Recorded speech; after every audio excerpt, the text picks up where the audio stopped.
जी, district resource group science के 2020-21 के प्रथम कार्यशाला के तृतीय दिवस पे सभी सम्मानित साथियों का स्वागत है। पिछले 2 दिनों से हम लोगों ने विज्ञान के विभिन्न विषयों पर चर्चा की। कल थोड़ा नेटवर्क की दिक्कत की वजह से साउंड की दिक्कत रही, फिर भी जो ज्ञान प्राप्त हुआ, जो जानकारी प्राप्त हुई, बड़ा रोचक था और इसका लाभ हम लोग को मिला और हम अपना लाभ बच्चों तक। सर आपकी आवाज नहीं आ रही। आवाज़ नहीं आ रही है? हेलो, आवाज़ आ रही है सर?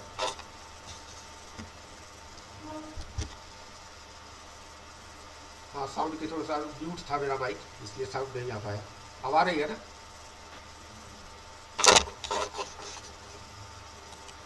आवाज आ रही अब आ रही है, ठीक है। तो डिस्ट्रिक्ट सोर्स ग्रुप विज्ञान के 2020-21 के प्रथम कार्यशाला के तृतीय दिवस में आप सबों का बहुत बहुत स्वागत है। पिछले 2 दिनों से हम लोगों ने विज्ञान के विभिन्न विषयों पर प्रकाश, चाँद की कलाएँ और कल भी प्रकाश था, चाँद की कलाएँ का विज्ञान क्या है, इन 3 विषयों पर हम लोगों ने बातचीत की। और कल थोड़ी दिक्कत रही, नेटवर्क की, साउंड की दिक्कत रही, फिर भी जितना ज्ञान प्राप्त हुआ लाभकारी ही है और इस उम्मीद के साथ कि ये सारी जानकारियाँ हम बच्चों तक स्थानांतरित करेंगे और कर भी रहे हैं आप लोग। तो हम आपका स्वागत करते हुए सभी साथियों का, आज हमारे पास 2 कार्यक्रम हैं। एक ईवीएस का मॉड्यूल है जो कल मैंने डाला था, शायद आप लोगों ने उसको सरसरी निगाह से देखा हो, फिर भी हम उस पर अब चर्चा करेंगे। और एक पीएम ई विद्या का कार्यक्रम है। इस 2 मॉड्यूल्स पे हम लोग बात करेंगे आज, और मैं ही करूँगा, आपके सहयोग से उस पर डिस्कस करेंगे। इसके अतिरिक्त अगर आप लोग कोई विषय चाहे तो उस पर भी हम लोग बात कर सकते हैं। तो आज सबसे पहले हम ईवीएस के मॉड्यूल पे बात करते हैं। उसको मैं प्रेजेंट कर रहा हूँ, उसको आप देखेंगे।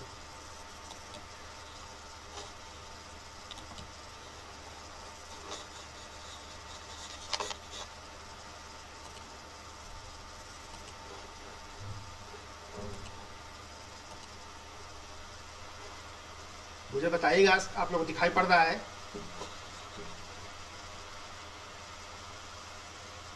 दिखाई पड़ रहा है आप लोग को मॉड्यूल?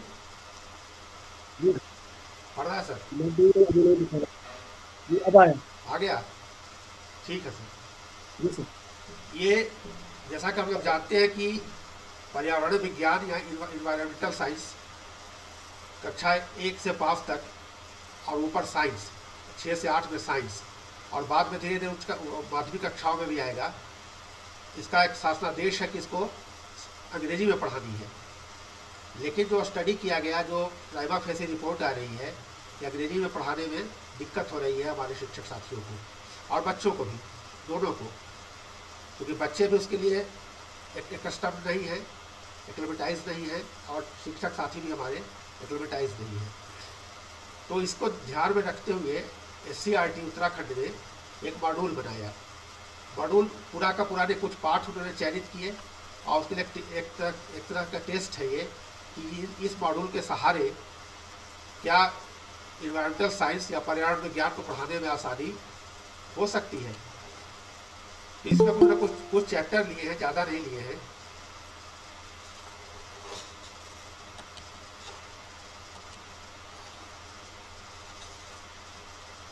जो बीच बीच में लोग आ भी रहे हैं, इसलिए उसको मिनिमाइज करना पड़ रहा है।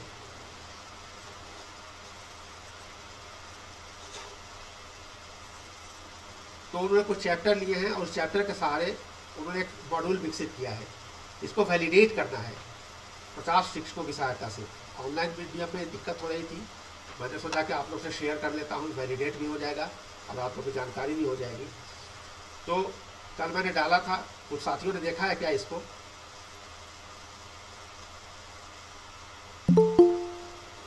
अगर कुछ साथियों ने देखा है तो बताएंगे।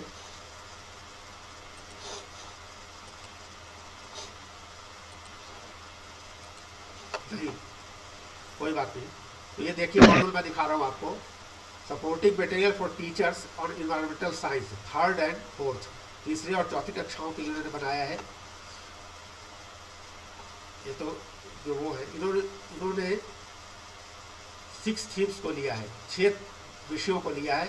Family and friends, food, water, shelter, travel, things we make and do, अलग अलग कक्षाओं से उन्होंने लिया है। 3 से 5 तक इन्होंने इसलिए लिया कि 1 और 2 में अलग से पर्यावरण विज्ञान नहीं पढ़ाया जाता, तो इन्होंने कक्षा 3 से 5 तक के लिए मॉड्यूल बनाया है, जिसमें इन्होंने 6 विषय लिए हैं। इन 6 विषयों पर आप उसको खुद देखिएगा, तो ज़्यादा चर्चा मैं यहाँ नहीं करूँगा। इसका ऑब्जेक्टिव्स है, क्या उद्देश्य क्या है मॉड्यूल का, तो बच्चों में अवलोकन की कला विकसित करना, कौशल विकसित करना, प्राकृतिक और सामाजिक वातावरण को समझना, और प्रजातांत्रिक मूल्यों को develop democratic values in students, बच्चों में प्रजातांत्रिक मूल्यों का विकास करना, ये इसका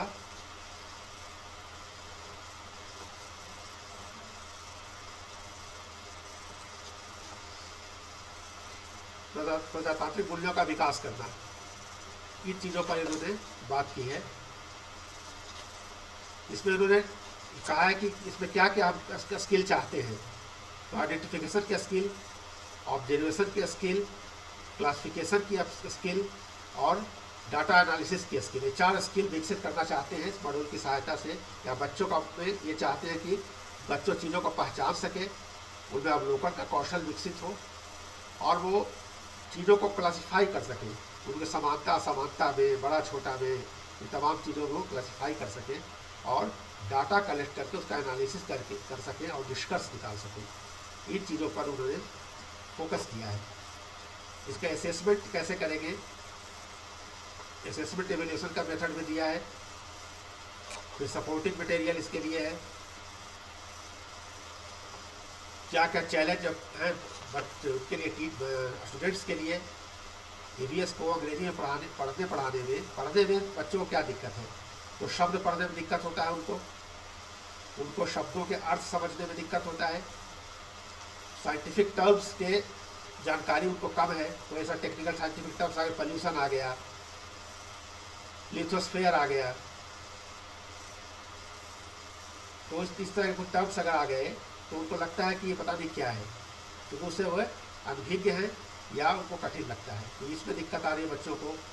इन्होंने एक सर्वे किया था, CRT वालों ने एक शोध किया था, इसके पहले प्राइमरी सर्वे किया था, इसके आधार पर यह निकल के आया है, और उसके आधार पर इन्होंने इसको बनाया है।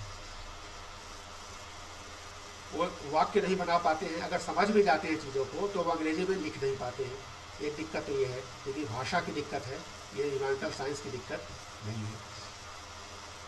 कॉन्सेप्ट नहीं समझ पा रहे हैं अंग्रेजी में वो, sometimes they do not understand the meaning of the question, और कभी कभी प्रश्नों का अर्थ नहीं समझ पाते, इसलिए वो जवाब नहीं दे पाते। और ये दिक्कत हम लोग ने नैस में भी देखा और परीक्षाओं में भी देखा है कि जैसे उन्होंने कहा कि रेन, तो रेन का आप रेन पे कैसे लिखिए, तो नहीं लिखिए। हिंदी में अगर कहा जाए उसको लिखने के आप बरसात पे लिखिए तो लिख देते हैं, लेकिन रेन या वर्षा पे लिखने का तो नहीं लिख पाते, क्योंकि वो सेंटेंस बना नहीं पाते।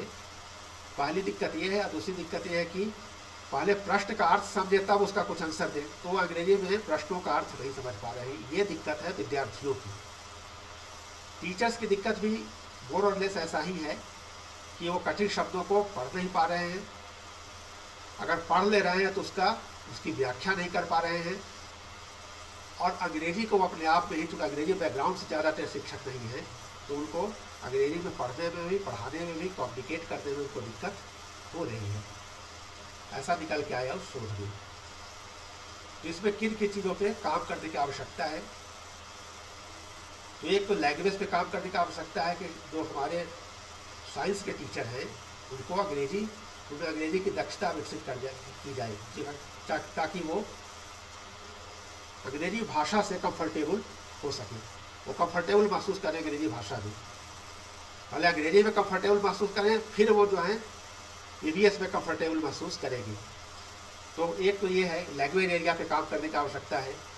उसके बाद कंटेंट पे भी काम करने की आवश्यकता है। कुछ कंटेंट से रिलेटेड दो तरह की दिक्कत हमारे विशेषकर प्राथमिक विद्यालयों में है, माध्यमिक में तो नहीं है और शायद जूनियर में भी नहीं, कब हो, लेकिन प्राथमिक विद्यालयों में दो तरह की दिक्कत है।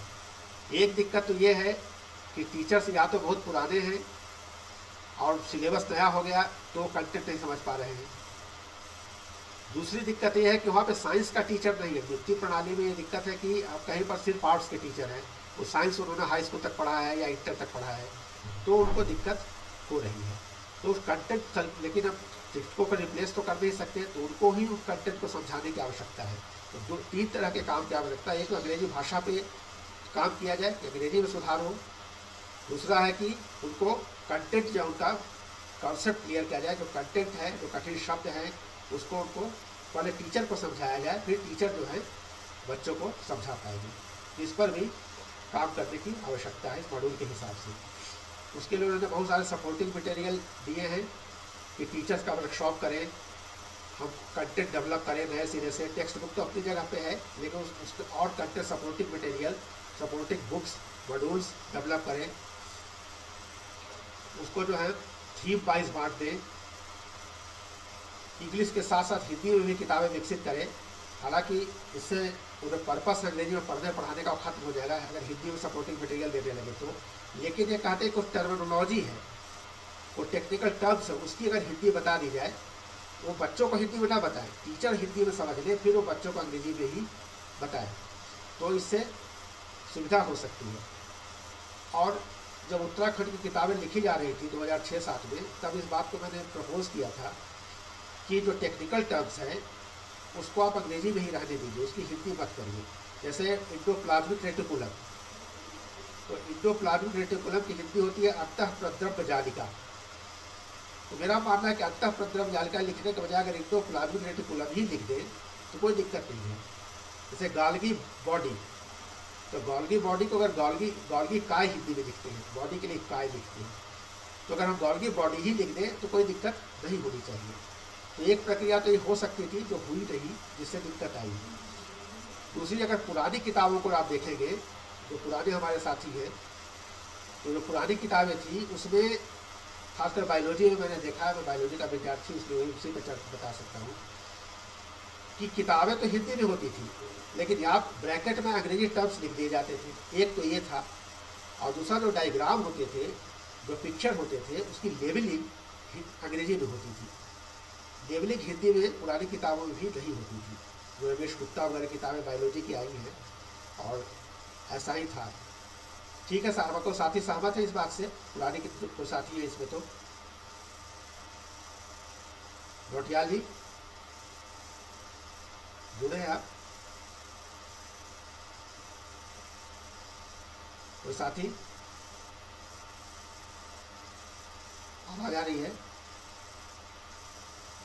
हेलो,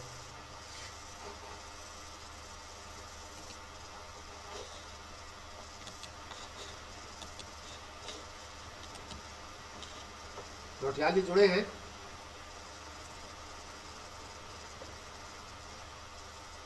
पुरानी किताबों में ऐसा नहीं था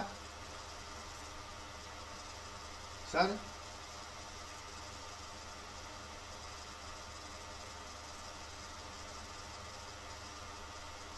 जफर भाई,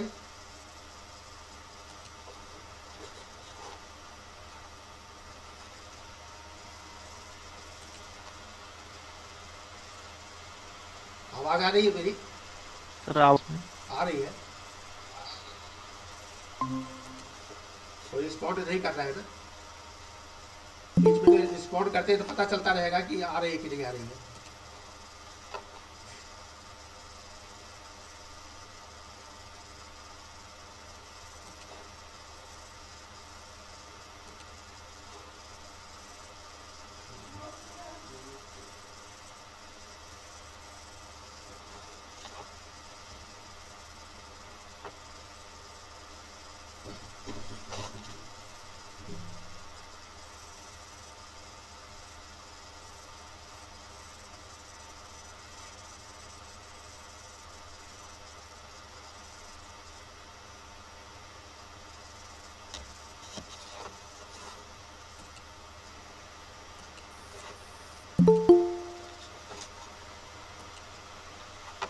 बीच में रिस्पॉन्ड करते रहेंगे तो हमको पता चलता रहेगा कि आवाज, उधर आवाज जा रही है कि नहीं जा रही है।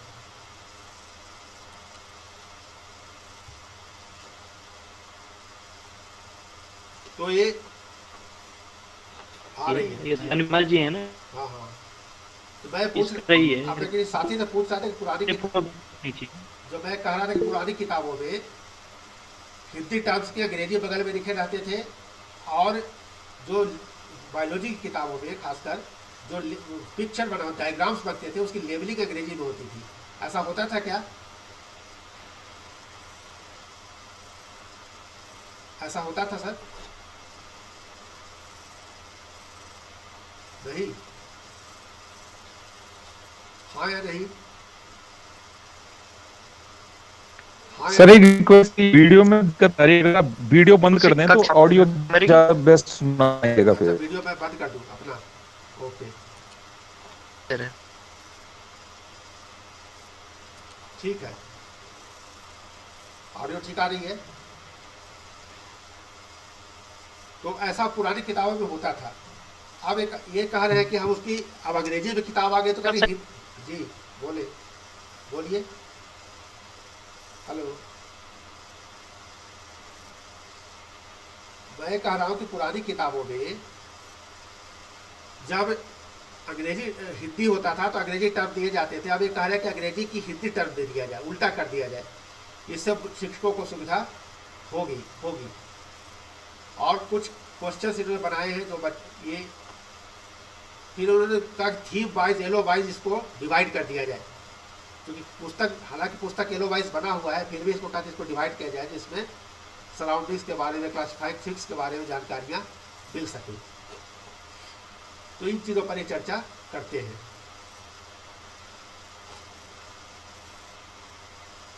इसी का फिर हिंदी उन्होंने नीचे दिया है, आप नीचे देखेंगे तो हिंदी है इसकी, तो ऊपर अंग्रेजी में लिखा है उसको हिंदी में लिखा है उन्होंने फिर नीचे। इसको मैं आगे बढ़ाता हूँ। तो इन्होंने उस जो ऊपर लिखा उस आधार पर इन्होंने कक्षा 3 के लिए, क्लास 3 के लिए 2 थीम लिया, शेल्टर और वाटर। और उसके बाद फिर इन्होंने देखा कि शेल्टर और वाटर से रिलेटेड कौन कौन चैप्टर हमारे पास हैं। तो इन्होंने 4 चैप्टर देखे, Poonam's day out, the plants fairy, Chotu's house, a house like this, ये चैप्टर 3 है। इन 4 को उन्होंने देखा कि ये वाटर और शेल्टर से रिलेटेड है, जल और आवास से संबंधित है ये। इस पर इन्होंने शेल्टर पूनम्स डे आउट को देखा, उसमें वर्ड मीनिंग छाटा, कुछ उसको क्लासिफाई किया कि कौन कौन वर्ड मीनिंग कठिन हो सकते हैं, जैसे टच्ड है, मिसचीफ है, सीम्स है, स्पॉट है। उसके अर्थ भी उन्होंने अंग्रेजी में बगल में लिख दिए हैं कि किसके क्या अर्थ है। वाइट, टू क्लीन और dry something, sticky, something that attached in surface touches. तो जो टेक्निकल टर्म्स है, कुछ कठिन शब्द इनको लगे जो इन्होंने सर्वे से प्राप्त किया, उसके इन्होंने उसकी व्याख्या लिख दी है, एक्सप्लेन कर दिया है अंग्रेजी में ही। तो आपने देखेंगे बहुत सारे शब्द हैं, फोल्ड है, अनदर है, अनफोल्ड है, ऑब्जर्व है, फर्दी है, केयरफुली है, अरेंज है। हालांकि तो बहुत सारे शब्द ऐसे भी हैं जो टीचर्स जानते होंगे, बहुत सारे टीचर जानते होंगे, बहुत सारे नहीं भी जानते होंगे, तो लोगों को इसको एक काम देगा। एजेज है, प्लेस वेयर समथिंग एड्स, इस तरह से इन्होंने लिखा है। उसी तरह से चैप्टर 2 लिया है इन्होंने, प्लांट फेरी, उसमें भी इन्होंने वर्ड मीनिंग लिख दिया है। गार्डन, नेबरहुड्स, फन, बेगम, स्टार्टेड इसका लिखा है तो बिगिन होगा, ये बिगैन है। नोटिस्ड, थिक, इंटरेस्टिंग, इस तरह दूसरे चैप्टर का भी इन्होंने लिख दिया है। फिर तीसरे चैप्टर जो है छोटूज हाउस, इसका भी इन्होंने, ये हैबिटेट से या आवास से, शेल्टर से रिलेटेड है ये, इसके भी टेक्निकल टर्म्स इन्होंने लिख दिए हैं। इस तरह से जो चैप्टर इन्होंने लिया उसका इन्होंने टेक्निकल टर्म्स लिख दिया है। फिर इससे रिलेटेड कुछ क्वेश्चन आंसर इन्होंने दिए हैं कि बच्चों से पूछ सकते हैं क्वेश्चन आंसर, इसका जवाब। जैसे इन्होंने दिया है, name a few animals that are found in your surroundings, अपने परिवेश में पाए जाने वाले कुछ जानवरों के नाम लिखो। अब इसमें सेंटेंस बच्चे को नहीं लिखना है, वो लिखेगा dog, cat, horse, mule, rat, parrot, जो भी उसके सराउंडिंग्स में होगा उसके उन्होंने सिर्फ वर्ड्स लिखने हैं। वर्ड्स उसके लिए पर्याप्त होगा, लेकिन उसको धीरे धीरे अभ्यास हो जाएगा। Tell about shelter of those animals, वो जानवर कहाँ रहते हैं, तो बता देगा कि हाउस में, होम में, डेन में, बोर में, जो जहाँ भी रहता है उसको जो भी लगेगा उसको वो लिख देगा।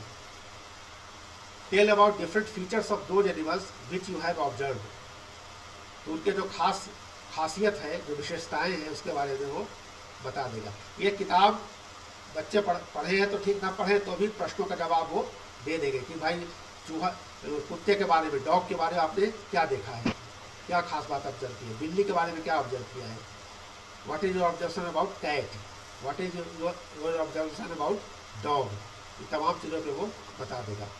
इस तरह से प्लांट्स के डिफरेंट टाइप ऑफ लीव्स हैं, अलग अलग प्लांट्स को ऑब्जर्व किया होगा तो सबकी पत्तियाँ अलग अलग होती हैं। सामान्यतः बच्चे देखते हैं, हम भी देखते हैं, तो उसको अवॉइड कर जाते हैं कि ठीक है पत्ती है पत्ती है, लेकिन वो पत्ती को सूक्ष्मता से देखना, माइक्रो लेवल पे देखना कि वो उसमें क्या अंतर है।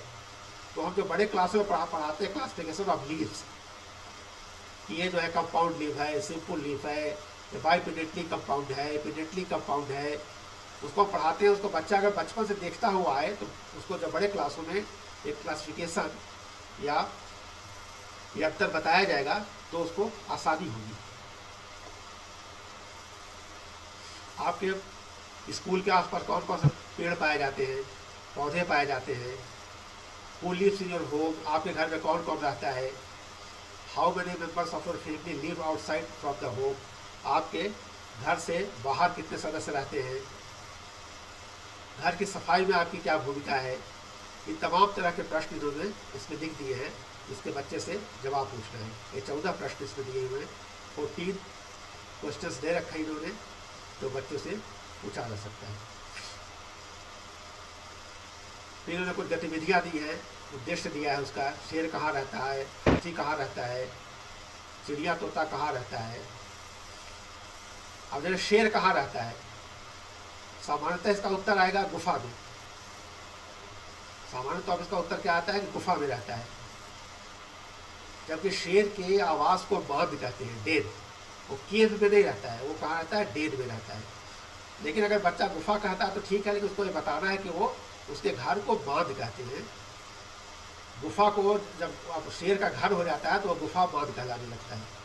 उसी तरह से हाथी कहाँ रहता है, चिड़िया तोता कहाँ रहता है, ये तमाम चीज़ें इसमें आ रही हैं। फिर अलग चैप्टर लिया वाटर। इसी तरह जैसे शुरू के सारे चैप्टर, उस तरह से सारे चैप्टर्स पे इन्होंने टेक्निकल टर्म्स को, जो कठिन शब्द है उसको व्याख्या किया है, उसकी हिंदी लिख दी है। फिर उन्होंने कुछ क्वेश्चन दिए हैं, फिर कुछ गतिविधियाँ दी हैं जिसके सहारे इसको पढ़ाने में आसानी हो सकती है। ऐसा इनका मॉड्यूल है। और इस तरह से इस मॉड्यूल का अगर हम देखते चलेंगे तो हर क्लास के लिए उन्होंने बनाया है इस तरह से। चैप्टर का थीम दिया है, फिर क्वेश्चन आंसर दिए हैं, जैसे यहाँ पे उन्होंने दिया है गोइंग टू स्कूल का थीम दिया है, उसके लिए क्वेश्चन आंसर्स दिए हैं। How do you reach to your school, how do you cross the roads in rainy season, ये तमाम चीज़ों पे वो बात कर रहे हैं। उसके बाद ओमास जर्नी पे है, रीचिंग ग्रैंड मदर्स हाउस है। ये सारे 3 से 5 तक की कक्षाओं के चैप्टर्स हैं, जिसके उन्होंने वाटर और शेल्टर से संबंधित जो 2 थीम हैं उससे रिलेटेड चैप्टर्स उन्होंने लिए हैं। इस तरह से पूरे मॉड्यूल को अगर आप देख लेंगे, और अगर हमारे कुछ साथियों ने देखा और सरसरी निगाह से, तो इसके लास्ट में ही आते हैं, इसके लास्ट में 4 प्रश्न दिए हुए हैं। ये 4 प्रश्नों के उत्तर जो है मॉड्यूल पढ़ने के बाद हमको देना है, और यही वैलिडेशन उसका होगा कि आपको क्या लगता है कि ये इस तरह से पढ़ाए जाने से ईवीएस पढ़ाने में, अंग्रेजी में ईवीएस को अंग्रेजी में पढ़ाने में कोई सुविधा होगी। तो ये पहला प्रश्न पूछते हैं, प्रारंभिक स्तर पर अंग्रेजी माध्यम से पर्यावरण अध्ययन शिक्षण हेतु शिक्षकों की सहायता के उद्देश्य से विकसित या सामग्री क्या शिक्षकों के लिए उपयोगी है। आप अपना ओपिनियन दे सकते हैं इस पर। क्या उपरोक्त उद्देश्य की पूर्ति के लिए यह सहायक सामग्री पर्याप्त है, क्या सहायक सामग्री सीखने के प्रतिफल के अनुरूप है, प्रस्तुत सहायक सामग्री को अधिक उपयोगी बनाने हेतु आपके सुझाव और आप जो सुझाव देना चाहें। तो हम इस पे आपसे फीडबैक चाहते हैं।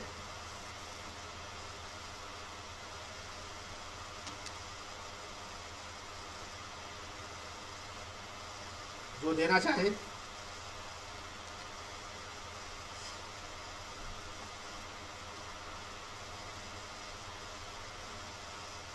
सर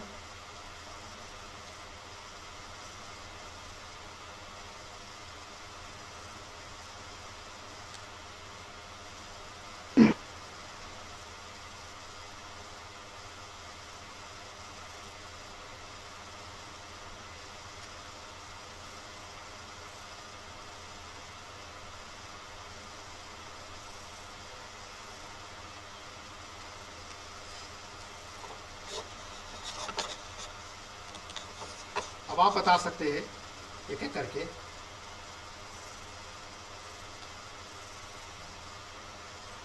भटियाल जी, शकुन प्रसाद भटियाल जी, हेलो। सर, आप सही एचपी कर रहे थे, थोड़ा क्वेश्चन क्लियर नहीं होगा। ये मॉड्यूल जो बना हुआ है वो सरसरी निगाह से हम लोगों ने देखा है, थोड़ा आप बाद में देख भी जी सकते हैं, देख के अपना फीडबैक मुझे व्हाट्सएप पर भी भेज सकते हाँ। हैं। लेकिन एक सरसरी निगाह से कि क्या ये शिक्षकों को जो विधि उन्होंने दिया है मॉड्यूल में पढ़ाने का, सर प्रारंभिक कक्षाओं में 1 से 8 तक, मैंने प्रारंभिक कक्षा में ईवीएस और 6 से 8 वाले में साइंस विज्ञान, तो क्या साइंस इस तरह से अगर बच्चों को पढ़ाया जाए तो क्या ये लाभकारी है, लाभकारी हो सकता है? सर, लाभकारी तो है सर। थोड़ा जो कठिन वर्ड है हाँ, इनको छात्रों के साथ इनको अलग से समझाने की आवश्यकता होगी इसमें। जैसे आप अभी शेर का हाउस की बात कर रहे थे, डेल, हाँ, तो सामान्यतः गुफा कह देते हैं। तो इस हाँ। तरह की थोड़ा जो कॉम्प्लेक्सिटी है उसके लिए टीचर्स को ज़्यादा मॉक ड्रिल करना पड़ेगा, इसमें एक्सरसाइज ज़्यादा करना पड़ेगा, और बच्चों के साथ अलग से थोड़ा सा वो समझाने के लिए मतलब बेहतर प्रयास करने होंगे, तभी संभव हो पाएगा। जी जी। इसका दूसरा प्रश्न, उद्देश्य की पूर्ति के लिए पर्याप्त है? जो हमारा उद्देश्य है कि ईवीएस पढ़ाएं अंग्रेजी में, तो क्या इसके लिए पर्याप्त है ये? हालांकि पर्याप्त कुछ होता नहीं जब इससे तो बहुत क्लियर हो जाएंगे, क्योंकि आसपास से इसको पूरा लिंक कर रखा है। जो हमारे सराउंडिंग्स है, जो भी उसमें वस्तुएं या लिविंग थिंग्स हैं, उनके बारे में फोकस किया हुआ है, तो उद्देश्य तो पूर्ण हो गई। होगा। कोई और सजेशन आपका इसके बनाने की, और क्या किया जाना चाहिए इसके लिए, किया जा सकता है?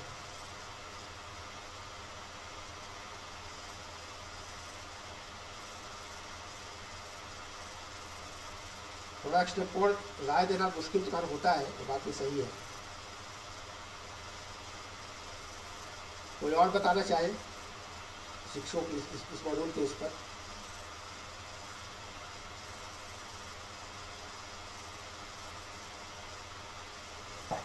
हेलो जी बोलिए। जी सर, मैं बोल रहा हूँ अरविंद थपलियाल। हाँ बोलिए, समझ आइए, बोलिए। इसमें सर दो चीजें, एक तो ये बहुत बढ़िया है कि इसमें जो मतलब ईवीएस लिया गया, ये हमारे सराउंड से ही लिया गया है। जी जी तो इसमें सबसे बड़ी बात है कि बच्चा उससे फेमिलियर है, जी सर, जानता है उसके बारे में। बिल्कुल बिल्कुल। लेकिन फर्क ये है कि इंग्लिश में नहीं जानता, ये अलग चीज है। जी बिल्कुल। क्योंकि जो वाटर शेल्टर और जो जितने आपने चैप्टर बने वो लगभग लगभग हमारे आसपास ही मिलते हैं। हाँ हो सकती है जैसे शेर कहाँ रहता है नहीं है हमें पता है, क्योंकि हमने सिर्फ किताबों में पढ़ा कि वो मांद में रहता है, हाँ हाँ हाँ लेकिन कभी देखा नहीं है। हाथी वो अलग चीजें, एक दो चार चीजें हो सकती है, लेकिन वो केवल पहाड़ नहीं, उसमें फिर मैदानी इलाकों को देख करके भी सिलेबस बनाया गया होगा, वो अलग चीज है। हाँ, और सर ये मुझे तो बहुत बढ़िया लगा सर। दूसरा इसमें एक चीज जो टीचर की तरफ से ये हो सकती है कि जो जिन शब्दों का हम इस्तेमाल करें इंग्लिश वर्ड का, वो इंग्लिश में तक ही करें, मतलब उसके बाद उसे हिंदी में ना बताएं। बिल्कुल बिल्कुल बिल्कुल। इससे दिक्कत ये होती है सर कि जैसे हमारे पारंपरिक जो पढ़ाने के तरीके है कि मैंगो पढ़ाया हमने, MNGO, मैंगो, मैंगो मीन्स आम बता दिया उसको, तो फिर पूछा कि ये क्या है, वो आम बता दिया। हाँ तो उसको हम सिर्फ मैंगो तक ही सीमित रखें, आम तक न ले जाएं। बिल्कुल बिल्कुल, सही कहा है आप। हाँ, उसमें फिर ये होता है कि पता चला हमने वाटर उससे बोल दे बेटा जरा वाटर, और फिर बोल दे कि वाटर मीन्स पानी होता है, तो उसको बोल रहे कि बेटा ये क्या है, तो वो फिर पानी बोल देगा। मतलब उससे हम इंग्लिश के वर्ड तक ही रखें, और साइंस अगर उसे लगे कि मेरे लिए ज्यादा जरूरी है सीखना, तो वो खुद ढूंढे कहीं से कि यार ये वाटर बोला इसने, चेयर बोला इसने, विंडो बोला, इसका मतलब क्या होता होगा।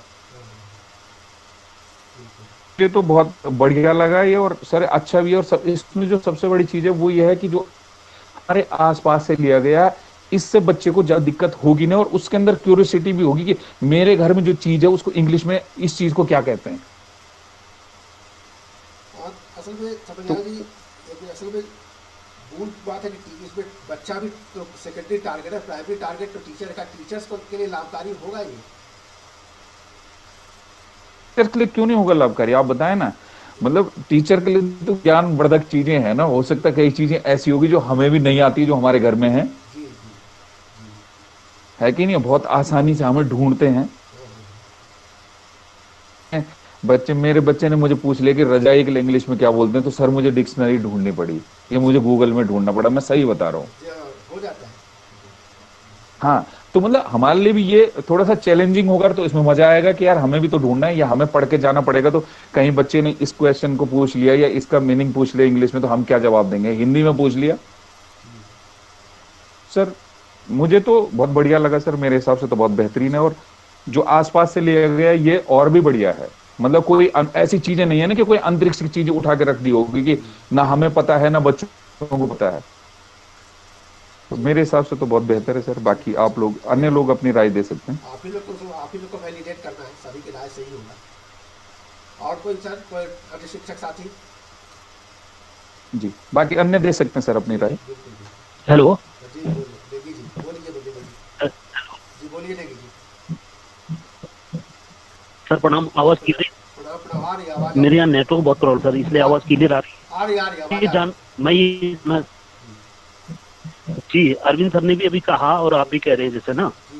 जी एक कंटेन है, मानव के भोजन है, पानी है, आवास है, बहुत छोटी छोटी चीजें हैं। जी जी। बच्चे को ये जानना जरूरी है, इंग्लिश में जानना जरूरी है, मतलब ये मंशा क्या है, मैं ये मंशा जानना चाह रहा हूँ पहले। वर्षा ये है कि, पहले तो जानना जरूरी। हाँ बिल्कुल बिल्कुल, जी जैसा मैं इसकी वर्षा समझ पाया हूँ, मैं वो शेयर कर रहा हूँ कि वर्षा ये है कि जी बच्चे को अंग्रेजी में धीरे धीरे शिफ्ट, टीचर पहले अंग्रेजी में शिफ्ट हो, फिर बच्चा भी अंग्रेजी में शिफ्ट हो। जो थपलियाल जी तो कह रहे थे अरविंद भाई कि आप बच्चे को वाटर ही रहने दें और डेड को डेड ही रहने दें, माँ भी ना बताए, तो ये कि उनको अंग्रेजी में ही समझने लगेगी।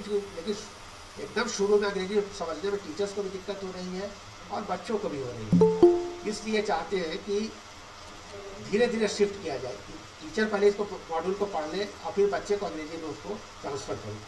वही शायद वर्षा है। जी देखिए जी। जी सर, जी जी बिल्कुल अच्छी बात है सर, बहुत एग्री करता हूँ मैं आपकी बातों से सर। पर क्या इससे 100% उद्देश्यों की पूर्ति हो जाएगी प्राइमरी लेवल में? ये तो आप बताएंगे, नहीं होगी तो नहीं, इसमें दिखा जाएगा कि नहीं होगी, ये तो आप ही को बताना है सर। सर बच्चा हिंदी में भी उन चीजों को नहीं जान पा रहा, वो अपनी लोकल लैंग्वेज में उन चीजों को जान रहा है। अच्छा जी बिल्कुल। जी सर, और फिर वहां से हम उसे हिंदी से भी एक सीढ़ी और आगे सीधी इंग्लिश में ले जाएं, तो क्या ये सही हो रहा होगा? मैं भी कंफ्यूज हूँ थोड़ा सा, कोई जरूरी नहीं कि मैं सही कह रहा हूँ। नहीं, आपका सही रहेगा ना, लेकिन करना तो है अंग्रेजी में इसको। सर मैं अति दुर्गम के क्षेत्र में अभी जो है कार्यरत हूँ पिछले लगभग 9-10 सालों से, हाँ अभी जानता हूँ। और वहां पर बच्चा छोटी छोटी चीजों को, आप कहिए कि काजू बादाम देखा है तो वो कहते हैं देखा भी नहीं है, सुना तो बहुत दूर की बात है, अच्छा अच्छा। उन्होंने कभी खाया भी नहीं, उसे टेस्ट भी नहीं किया है। हाँ हाँ और छोटी छोटी चीजें सर अभी दिमाग में नहीं आ रही, जैसे क्या कहूँ मैं, मानो हाँ, बोलिए। चाउमीन, मैगी नहीं, बहुत छोटी छोटी चीजें, बच्चा उनमें अटक जाता है, हमने देखा भी नहीं, कहीं सुना भी नहीं उसके बारे में तक। अच्छा अच्छा। चलिए। तो ये चीजें होती है सर। मैं तो समझ रहा था कि अगर विज्ञान ही नहीं रखती, अच्छा अगर मैं उसे लोकल लैंग्वेज में उसे बोलता हूँ और वो उस चीज को जान लेता है, ऐसा नहीं है कि मैं इंग्लिश का विरोधी हूँ, मैं बिल्कुल पक्षधर हूँ। बड़ी क्लास में तो बहुत ही पक्षधर हूँ, क्योंकि अच्छा कंटेंट हमें इंग्लिश में ही मिल रहा है, अच्छी किताबें सारी इंग्लिश में ही है। जी जी। बट वहाँ पर जो समस्या आ रही है, जो प्राइमरी का जो बच्चा है हाँ उसके लिए और सर दर्द हो रहा है मेरी। हाँ, दिक्कत हो रही है उसको, लेकिन करना तो है ही, आदेश है तो स्वीकार तो कर नहीं सकते।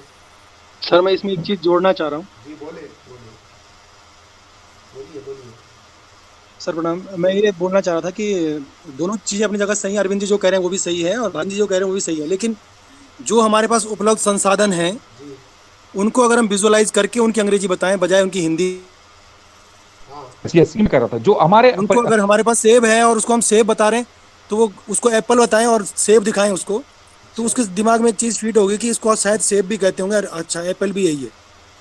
तो उसको उसकी हिंदी मीनिंग बताने की जरूरत नहीं है, उसको इंग्लिश में विजुअलाइज करके दिखाएं। कोई चीज़ हम दिखा रहे हैं उसकी इंग्लिश बताएं उसको कि ये है, तो शायद वो बिल्कुल काव को काव की तरह जान रहा होगा, एप्पल को एप्पल की तरह जान रहा होगा। कि प्राइमरी से बच्चा सीख रहा होता है, उसका उसके जो मेरे को लगता है कि दिमाग की ग्रोथ बहुत तेज होती है, तो उसके दिमाग में जो हम फीड कर रहे होते हैं वो स्थायी हो जाता है। बाद में जाकर के वो हो सकता है वो डिफ्रेंशिएट करने लगे कि ये इसको हिंदी में ये कहते हैं, उसको उर्दू में वो कहते हैं, लेकिन हम उसको जो देना चाह रहे हैं, अगर आप अपने उद्देश्यों की पूर्ति के लिए देना चाह रहे हैं, तो हमें उस परिवेश में जो उपलब्ध सामग्री है और उसके सिलेबस से टच करती है उनको दिखा करके उसकी अंग्रेजी बतानी होगी ताकि उसके दिमाग में वो स्थायी हो सके। ये मेरा बिल्कुल सोच। राजेश भाई मैं वही कह रहा था कि सबसे बड़ी है कि इसमें जितने भी चैप्टर हैं वो लगभग लगभग हमारे परिवेश से ही रिलेटेड है, क्योंकि मतलब अक्सर ये होता है बाहर ना कि के हम नहीं। उसको गाय दिखाते हैं, फिर बोलते हैं गाय, फिर बोलते हैं हाँ गाय को काव कहते हैं। काऊ बोलते हैं, बिल्कुल मुझे बिल्कुल लगता है कि इसको काव कहते हैं कि गाय कहते हैं, ये है क्या। बिल्कुल।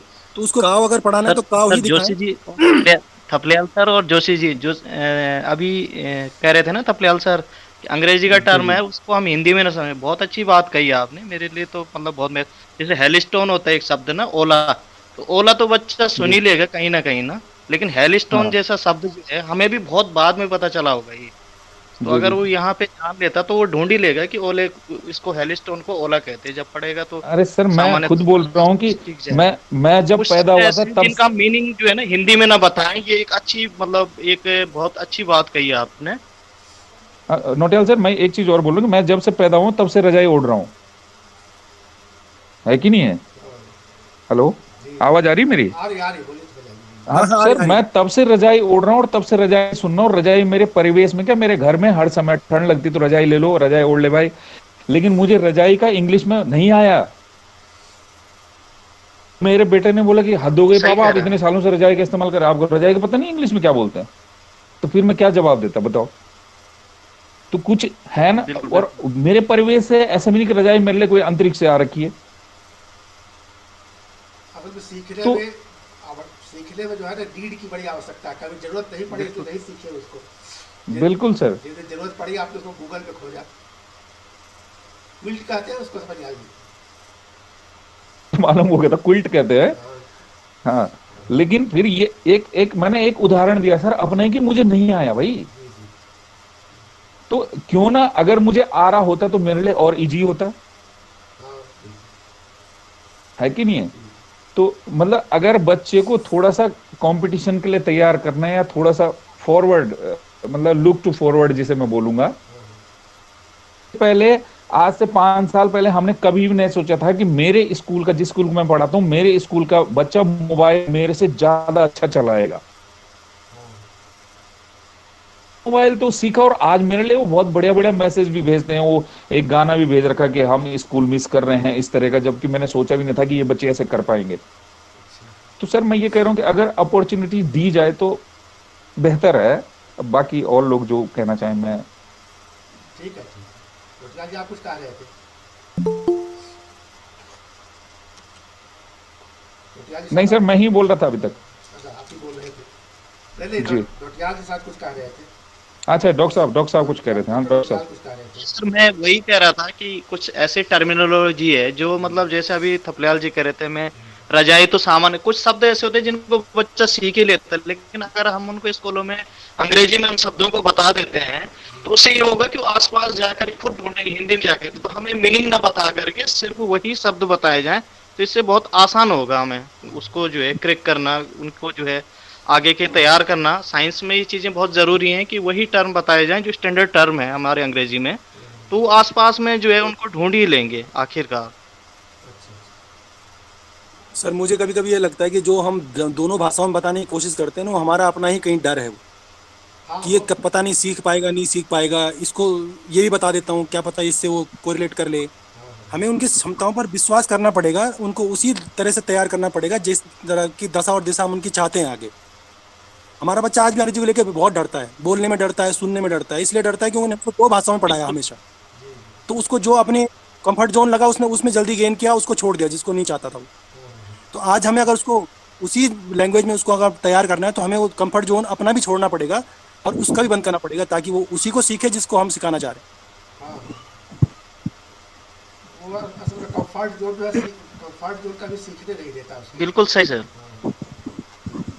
मैं देहरादून में राजपुर रोड पर एक कोचिंग सेंटर है, तो उसका एक उन्होंने उस पर एक सेंटेंस लिखा है, कोचिंग सूत्रवाक्य काली में उसको बड़ा अच्छा लगा मुझे कि विकल्प संकल्प को तोड़ देता है।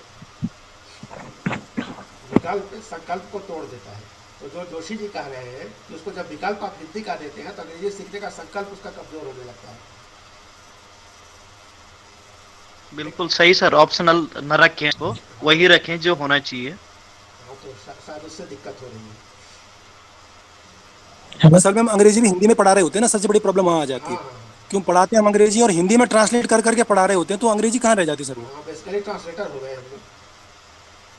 Hello sir. जी सर, जी बोलिए सर, और जी बोलिए। हाँ जी, मैं ये बोलना चाह रहा हूँ ना सर जी सर, जी कि यदि हम बच्चे को अंग्रेजी पढ़ा रहे हैं या साइंस पढ़ा रहे हैं या पर्यावरण पढ़ा रहे हैं, जी पहले तो ये क्लियर होना चाहिए सर।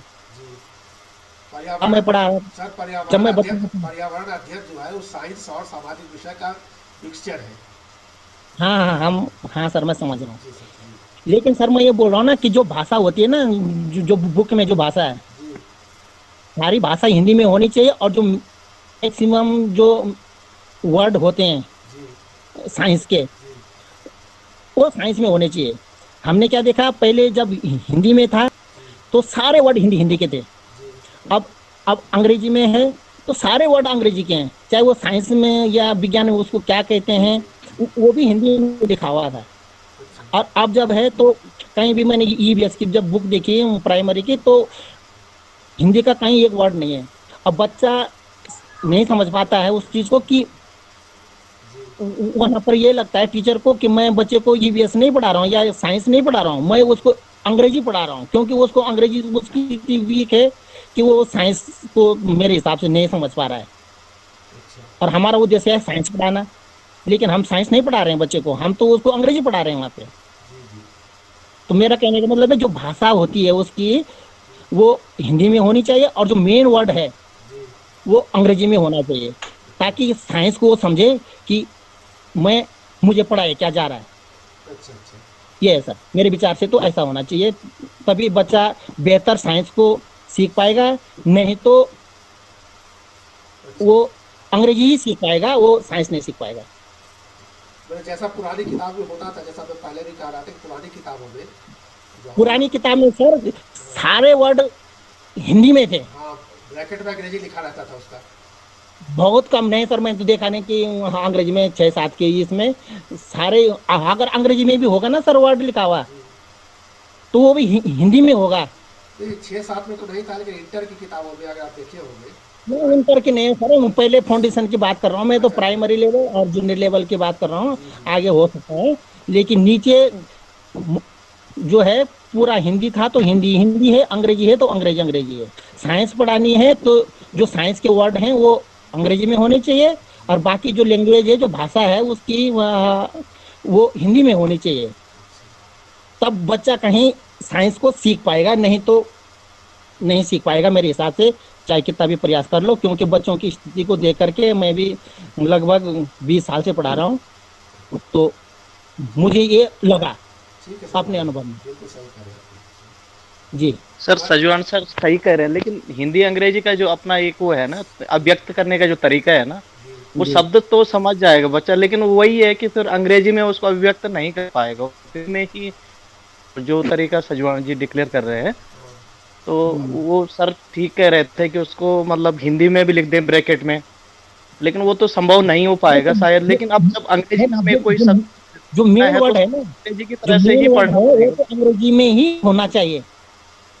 ऐसा नहीं कि है ना? ऊपर हिंदी क्योंकि में लिख रहे हिंदी हैं और और एक पूरी सब बनेगा ना, लेक्चर। क्योंकि दोनों का जो राइटिंग स्किल है या जो भी तरीका है ना, दोनों का हिंदी अंग्रेजी, कई बार क्वेश्चन हम बनाते हैं ना हिंदी अंग्रेजी में, तो बहुत जी। मुश्किल होता है उनको बैलेंस करना। अभी भी आप देखते होंगे, जब कंपटीशन पैटर्न होता है तो अंग्रेजी का ही वो माना जाता है, क्योंकि उसको फिक्स नहीं किया जा सकता। कई बार इसके ऐसे वो आते हैं सर्कमस्टांसेस कि हिंदी अंग्रेजी को भी एकदम एग्जैक्ट जो है फिट करना बहुत मुश्किल हो जाता नहीं है। नहीं नहीं, सर मैं पूरी बात नहीं कर रहा उसको हूँ सर, मैं हमें पूरी उसकी बात जो कर नहीं रहा हूँ। जैसे बच्चों, आज आपने क्या खाया, या आप भोजन जहाँ पर आता है, भोजन के लिए भोजन न लिख करके हम वहां पर फूड लिख दें, थोड़ा थोड़ा करके बच्चा सीखेगा तो एक बार ऐसी स्थिति आएगी कि वो बिल्कुल अंग्रेजी में साइंस को सीखने लगेगा।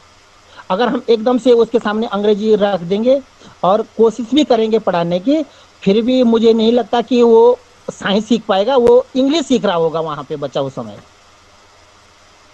बिल्कुल बिल्कुल सही कह लेकिन रहे हैं सर आप, लेकिन सजवाण दोनों जी, चीजों का तालमेल चाहिए डॉक्टर ना। अगर साहब, हमें अंग्रेजी में उसको पढ़ाना है, फिर डॉक्टर साहब, अंग्रेजी भी आनी ही चाहिए डॉक्टर ना। साहब, सर क्या डॉक्टर साहब, अंग्रेजी, नहीं नहीं, अंग्रेजी का सजवाण सब्जेक्ट अलग सर, है। सजवाण सर, बोलिए।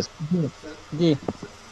बोलिए सर, पहले अगर हम उसको भोजन की जगह फूड लिखेंगे तो ऐसा तो अंग्रेजी वाला भी लिखा रहा होगा उसको कहीं ना कहीं, फूड माने खाना, तो फिर वो विज्ञान क्या कहाँ से रह समझ गई? फिर तो अंग्रेजी हो गई वो। हम भी अंग्रेजी पढ़ा रहे हैं, अंग्रेजी वाला भी अंग्रेजी पढ़ा रहा है। नहीं नहीं, मैं वो अंग्रेजी वाला नहीं, अंग्रेजी वाले से भी अगर वो पूछे कि सर खाने के लिए क्या बोलते हैं, वो भी उसे इंग्लिश में फूड बता देगा, हमने भी ये फूड तो बताया। ये तो मैंने एक उदाहरण रखा ना, लेकिन साइंस के बहुत सारे वर्ड होते नहीं तो हैं। सर, अच्छा एक काम करते हैं, हम सब हम्म शायद ठीक ठाक पढ़े लिखे हैं, हम्म साइंस से सब ठीक ठाक वाकिफ हैं। हम्म। अगली जो डीआरजी होगी उस, और सारे अंग्रेजी में ही पढ़ाते हैं विज्ञान, क्योंकि अब तो कंपलसरी हो गया है। बिल्कुल तो अगली जो डीआरजी होगी उसका पहला दिन जो हमारा विज्ञान का होगा उसमें हिंदी में कोई बात नहीं करेगा, इंग्लिश में ही बात करेगा, इंग्लिश विज्ञान के टर्मिनोलॉजी में ही बात करेगा, फिर देखते हैं क्या होता है। बिल्कुल। क्यों सर मिश्रा सर, क्या ये बिल्कुल गलत है मेरा बिल्कुल एक बिल्कुल, आपका सुझाव? प्रस्ताव बिल्कुल सही है, इसको मैं स्वीकार करता हूँ। देखते हैं और सर, ये जो डर है ना, हो सकता है सबसे पहले मैं ही डर जाऊं कि यार मैं क्या बोलूं अंग्रेजी में, जबकि मुझे बोलना कुछ नहीं, मैं थपलियां सर आप सही कह रहे हैं, अंग्रेजी में ना आते हो हिंदी में या मातृभाषा में भी लोग बोल दें, तो चलेंगे फर्क क्या पड़ रहा चलेंगे, है? फर्क नहीं लेकिन पड़ता हम उससे। अब देखना जो हम में, चीजें आ रही हैं उनको अभिव्यक्त करने में क्या दिक्कत है? यस वही मैं कह रहा हूं। तो अगली जो डीआरजी होगी उसमें पहला दिन ये कि हम विज्ञान की बात कर रहे हैं, विज्ञान वाले सब विज्ञान इंग्लिश में पढ़ाते हैं, तो सारे हम इंग्लिश में ही बात करेंगे, देखी जाएगी। बिल्कुल बिल्कुल, अच्छा प्रस्ताव है। हम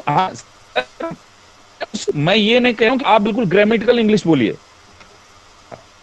लेकिन हम कोशिश करके तो देखें होता क्या है, मैं ये जानना चाह रहा हूं।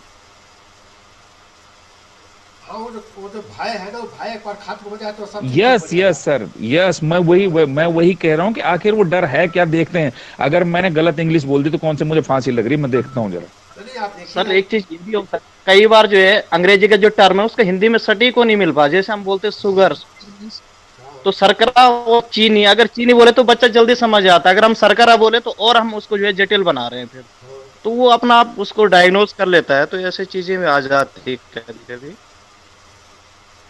नहीं तो एक बार वो भय समाप्त हो जाता है, आप लोग जो है उसको बोलने लगेंगे।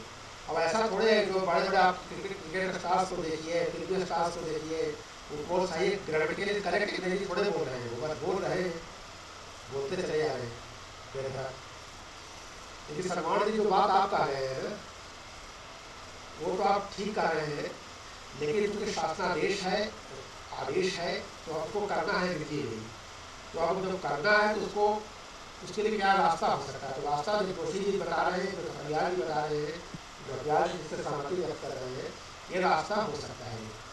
देगी जी सहमति व्यक्त कर रहे हैं, उनका दूरस्थ क्षेत्र में उनका कुछ दिक्कतें हैं, लेकिन उनको सहमति उससे व्यक्त नहीं कर रहे हैं। सर सीधे सीधा है कि आदेश है ना, करना है तो फिर क्यों डरना है, हाँ, क्यों बात करना खत्म। है? बिल्कुल, क्यों करना है? खुशी खुशी बस करना है। बिल्कुल सही बात है। अच्छा, उससे अपना विकास नहीं होगा। आप ये तो सोचते हैं कि हिंदी पढ़ाने के लिए अपने बचाओ तो है कि हम बच जाए। आप अपना वो कर दीजिए, डेवलप कर दीजिए, कुछ कौशल अंग्रेजी में पढ़ाने का, अंग्रेजी में जानने का, अंग्रेजी में समझने का, अंग्रेजी में एक्सप्लेन करने का, तो दिक्कत आएगी नहीं। हमारे साथ डॉक्टर हरीश टोटयाल जी भी जुड़े हुए हैं, जुड़े हैं। सर प्रणाम। यार ये आपका देश से जुड़ी मॉड्यूल आपने देख लिया क्या? जी सर जी। तो आपकी राय क्या है? आपका फीडबैक महत्वपूर्ण कहाँ पे लगता है? सर एक्चुअली आज डीआरजी में हम जिस चीज़ पे बातचीत कर रहे हैं जी सर, शायद मैं इसकी तीसरी वर्कशॉप ही मान लीजिए वर्कशॉप अटेंड कर रहा हूँ। अच्छा और सर तीनों जगह हमारी विज्ञान शिक्षण प्राइमरी में हो या पर प्राइमरी में हो, इस बात को लेकर चर्चा थी, लेकिन पूरी चर्चा रही कि विज्ञान हिंदी में पढ़ाया जाए या अंग्रेजी में पढ़ाया जाए। मतलब विज्ञान में जो भाषा इस्तेमाल की जा रही है सारी चर्चा उस भाषा के ही आसपास रही। और सर अगर ये चर्चा हमारे जिले स्तर से लेकर राज्य स्तर तक हो रही है तो कहीं ना कहीं सर ये बात है कि दिक्कत तो आ रही है। हाँ, दिक्कत तो आ रही है।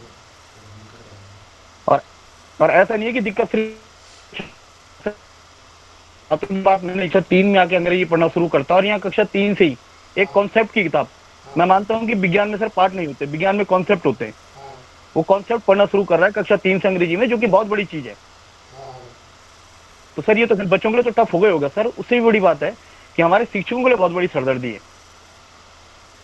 इससे पहले मैं जिस क्षेत्र में कार्यरत था सर, वहाँ पे मेरे आसपास में ऐसे विद्यालय थे जहाँ पे कि जो शिक्षक मतलब नियुक्त किए गए थे वो हिंदी वाले थे और बीएड भी शास्त्रीय बीएड वाले। तो जब उनसे हमारी बातचीत होती तो वो कहते थे कि भाई हमने अंग्रेजी में कुछ चीजें याद कर रखी हैं अपने पोर्टल के बारे में, अपने बारे में। तो सर मतलब आप सोचिए कि ऐसे में अगर विज्ञान पढ़ानी पड़ जाए वो भी अंग्रेजी में, एक कॉन्सेप्ट बहुत डिफरेंट है सर। अगर हम हिंदी और अंग्रेजी की बात करें तो वहाँ पे हम एक सब्जेक्ट एक संबोध पढ़ाते हैं, लेकिन विज्ञान में हम सब्जेक्ट संबोध नहीं पढ़ाते हैं, हम विज्ञान में ऑब्जेक्ट पढ़ाते हैं। विज्ञान में जब कोई चीज पढ़ता है तो पढ़ने के बाद सर पता वो एक विचार होता है, सोच। लेकिन सर विज्ञान में जब एक प्रोसेस के थ्रू, प्रैक्टिकल के थ्रू जो हम टीचिंग करते हैं, एक प्रक्रिया से गुजरते हैं, तो बच्चे के दिमाग में थॉट्स बनते हैं। तो सर बहुत डिफरेंस है साइंस को पढ़ाने में और लैंग्वेज को पढ़ाने में। कह रहा हूँ कि विज्ञान में हम संबोध नहीं पढ़ते, हम कॉन्सेप्ट पढ़ते हैं। और सर ये तो बच्चों के लिए छोड़े, मैं कह रहा हूँ कि सबसे बड़ी बात हमारे टीचरों के लिए एक चैलेंज है, क्योंकि शायद मुझे लगता है कि हमारे बहुत सारे टीचर अंग्रेजी माध्यम में अपने आप को अभिव्यक्त करने में इतने सक्षम नहीं है अभी। और दूसरी बात, अगर वो किसी तरीके से क्लास में पढ़ा भी रहे हैं तो वो क्या रहा है कि पढ़ाते वक्त उनके न तो हाव भाव बिल्कुल वैसे हो पा रहे हैं, मतलब ये कहें कि कंप्लीट मैक्सिमम टीचर क्या कर रहे हैं सर कि साइंस की किताब उठा रहे हैं और अंग्रेजी की किताब की तरह एक तरफ से उठाया और दूसरी तरफ खत्म कर दिया। हमारे टीचरों के दिमाग में हिंदी में है वो अवधारणाएं, लेकिन अंग्रेजी में पढ़ के फिर उसे कर लेना या फिर उसे एज सच्चेस बता लेना, ये सर उनके लिए भी टफ है। और सिंपल सी बात है सर, कक्षा 3 की विज्ञान की किताब की अंग्रेजी की किताब उठा के सर कंपेरिजन कर लीजिए, ये चीज आसानी से समझ में आ जाएगी कि क्या टफ है। और सर मेरा जो मानना है वो ये है कि शायद विज्ञान को लेके हमें भाषा के चयन के विवाद में नहीं पढ़ना चाहिए। मुझे लगता है जो मेन फैक्ट है वो है समझ बनाना। इस बात से कोई फर्क नहीं पड़ता कि आपने हिंदी में पढ़ा या अंग्रेजी में, ऐसी मैंने हिंदी मीडियम से की है, लेकिन जब ऊपर से प्रेशर पड़ा, मजबूरी आई, तो सर किया एमएससी अंग्रेजी में की, उसके बाद अंग्रेजी में पढ़ते रहे। और मुझे लग रहा है सर ऐसा नहीं है कि ये बच्चे अलग हैं। अगर आज हमारे बच्चे हिंदी में पढ़ रहे हैं तो ये भी अपने आप डेवलप हो जाएंगे समय के साथ। बेसिक बात ये है कि हम विज्ञान अंग्रेजी में पढ़ा लेंगे, लेकिन पहले बच्चा अंग्रेजी तो अंग्रेजी में पढ़े। बच्चों की जो हमारे बच्चों को जो इंग्लिश सब्जेक्ट है, मुझे लग रहा है कि अगर वो बेहतर हो जाएगा तो हम विज्ञान वालों को दिक्कत नहीं आएगी। तो बेहतर है कि हम बच्चों को हिंदी और अंग्रेजी के इस चक्र में फंसाने से अच्छा है कि हम उनकी समझ क्लियर करें। अगर बच्चा फोटोसिंथेसिस की समझ बना लेगा तो कल के दिन अंग्रेजी विषय में बेहतर होने के बाद वो सर फोटोसिंथेसिस को अंग्रेजी में भी समझ जाएगा। और सर मुझे लगता है कि आज का जो आपने जो कल एक ड्राफ्ट भेजा था सर ना, कि पूरा पाठ्यक्रम 6 संकल्पनाओं पे आधारित है, उनकी सीमेट की वर्कशॉप में भी हुई थी। और सर ये जो दिक्कतें आ रही हैं बेसिकली क्लासरूम में अंग्रेजी में टीचिंग करने में, इसीलिए सर राज्य स्तर पे एक थोड़ा इसको सरल बनाने के लिए कुछ ऑब्जेक्ट दे दिए गए कि आपके पास हो सकता है अंग्रेजी में साइंस के चैप्टर अलग अलग हों, लेकिन बेसिकली क्या है, बेसिकली सर परिवार, भोजन, आवास, हम क्या कर सकते हैं क्या नहीं करते, हमें बातचीत करनी इस चीज में। कुल मिला के वो भी ये कह रहे हैं कि आप लोग हिंदी अंग्रेजी के चक्कर में मत पड़े, आप लोग ये देखिए हमें मेन 6 चीजें बच्चों को क्या पढ़ानी है। आज से संबंधित, अपने परिवेश से संबंधित, ट्रैवलिंग से संबंधित अपने सब क्लियर कर लेते हैं, तो सर अंग्रेजी में तो आगरा को भी आगरा ही कहते हैं और दिल्ली को भी दिल्ली कहते हैं, बाकी सारा मिलते जुलते होते हैं। तो मुझे लगता है सर कि हम ना पढ़ें इस भाषा के चक्कर में, क्योंकि कहीं ना कहीं इस भाषा के चक्कर में पढ़ने से नुकसान हमारे बच्चों को हो रहा है। और सबसे महत्वपूर्ण बात है कि क्या वास्तव में हमारे सारे शिक्षक वो करा सकें उस माध्यम में विज्ञान विषय का शिक्षण जिसके बारे में कि हम बातचीत कर रहे हैं। क्योंकि सर घाटा हमारा नहीं है शिक्षकों का, जैसे कि आपने कहा कि हमारे पास बचाव के साधन है, दिक्कत ये है कि बच्चों का नुकसान होगा। हम 4 अंग्रेजी के शब्द पढ़ा के बच्चों को अगली क्लास में भेज दें, इससे बेहतर है कि हम एक 60% या 70% समझ के साथ बच्चों को आगे भेजें। क्योंकि सर आगे भी हमारे बहुत बेहतरीन शिक्षक हैं, अगर कहीं हमसे अंग्रेजी में कुछ छूट गया होगा तो आगे पूरा हो जाएगा। लेकिन सर एक कक्षानुरूप जो समझ बननी चाहिए वो ज्यादा जरूरी है, बच्चा उसे लेके आगे जाए।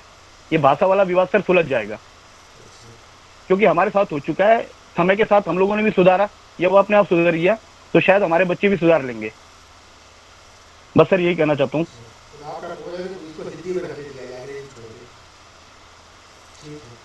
नहीं सर, बात हिंदी और अंग्रेजी में रहने देने की नहीं है सर। सर कॉमन वर्ड तो हमारे बच्चे भी सर अंग्रेजी में बोल ही रहे हैं सर। राशन कार्ड हो गया है, फूड, बेसिक चीजें बच्चों को पता है। लेकिन दिक्कत क्या हो रही है कि हम जब उसे पूरा एक सेंटेंस बना ले रहे हैं, वो दिक्कत कर रहा है।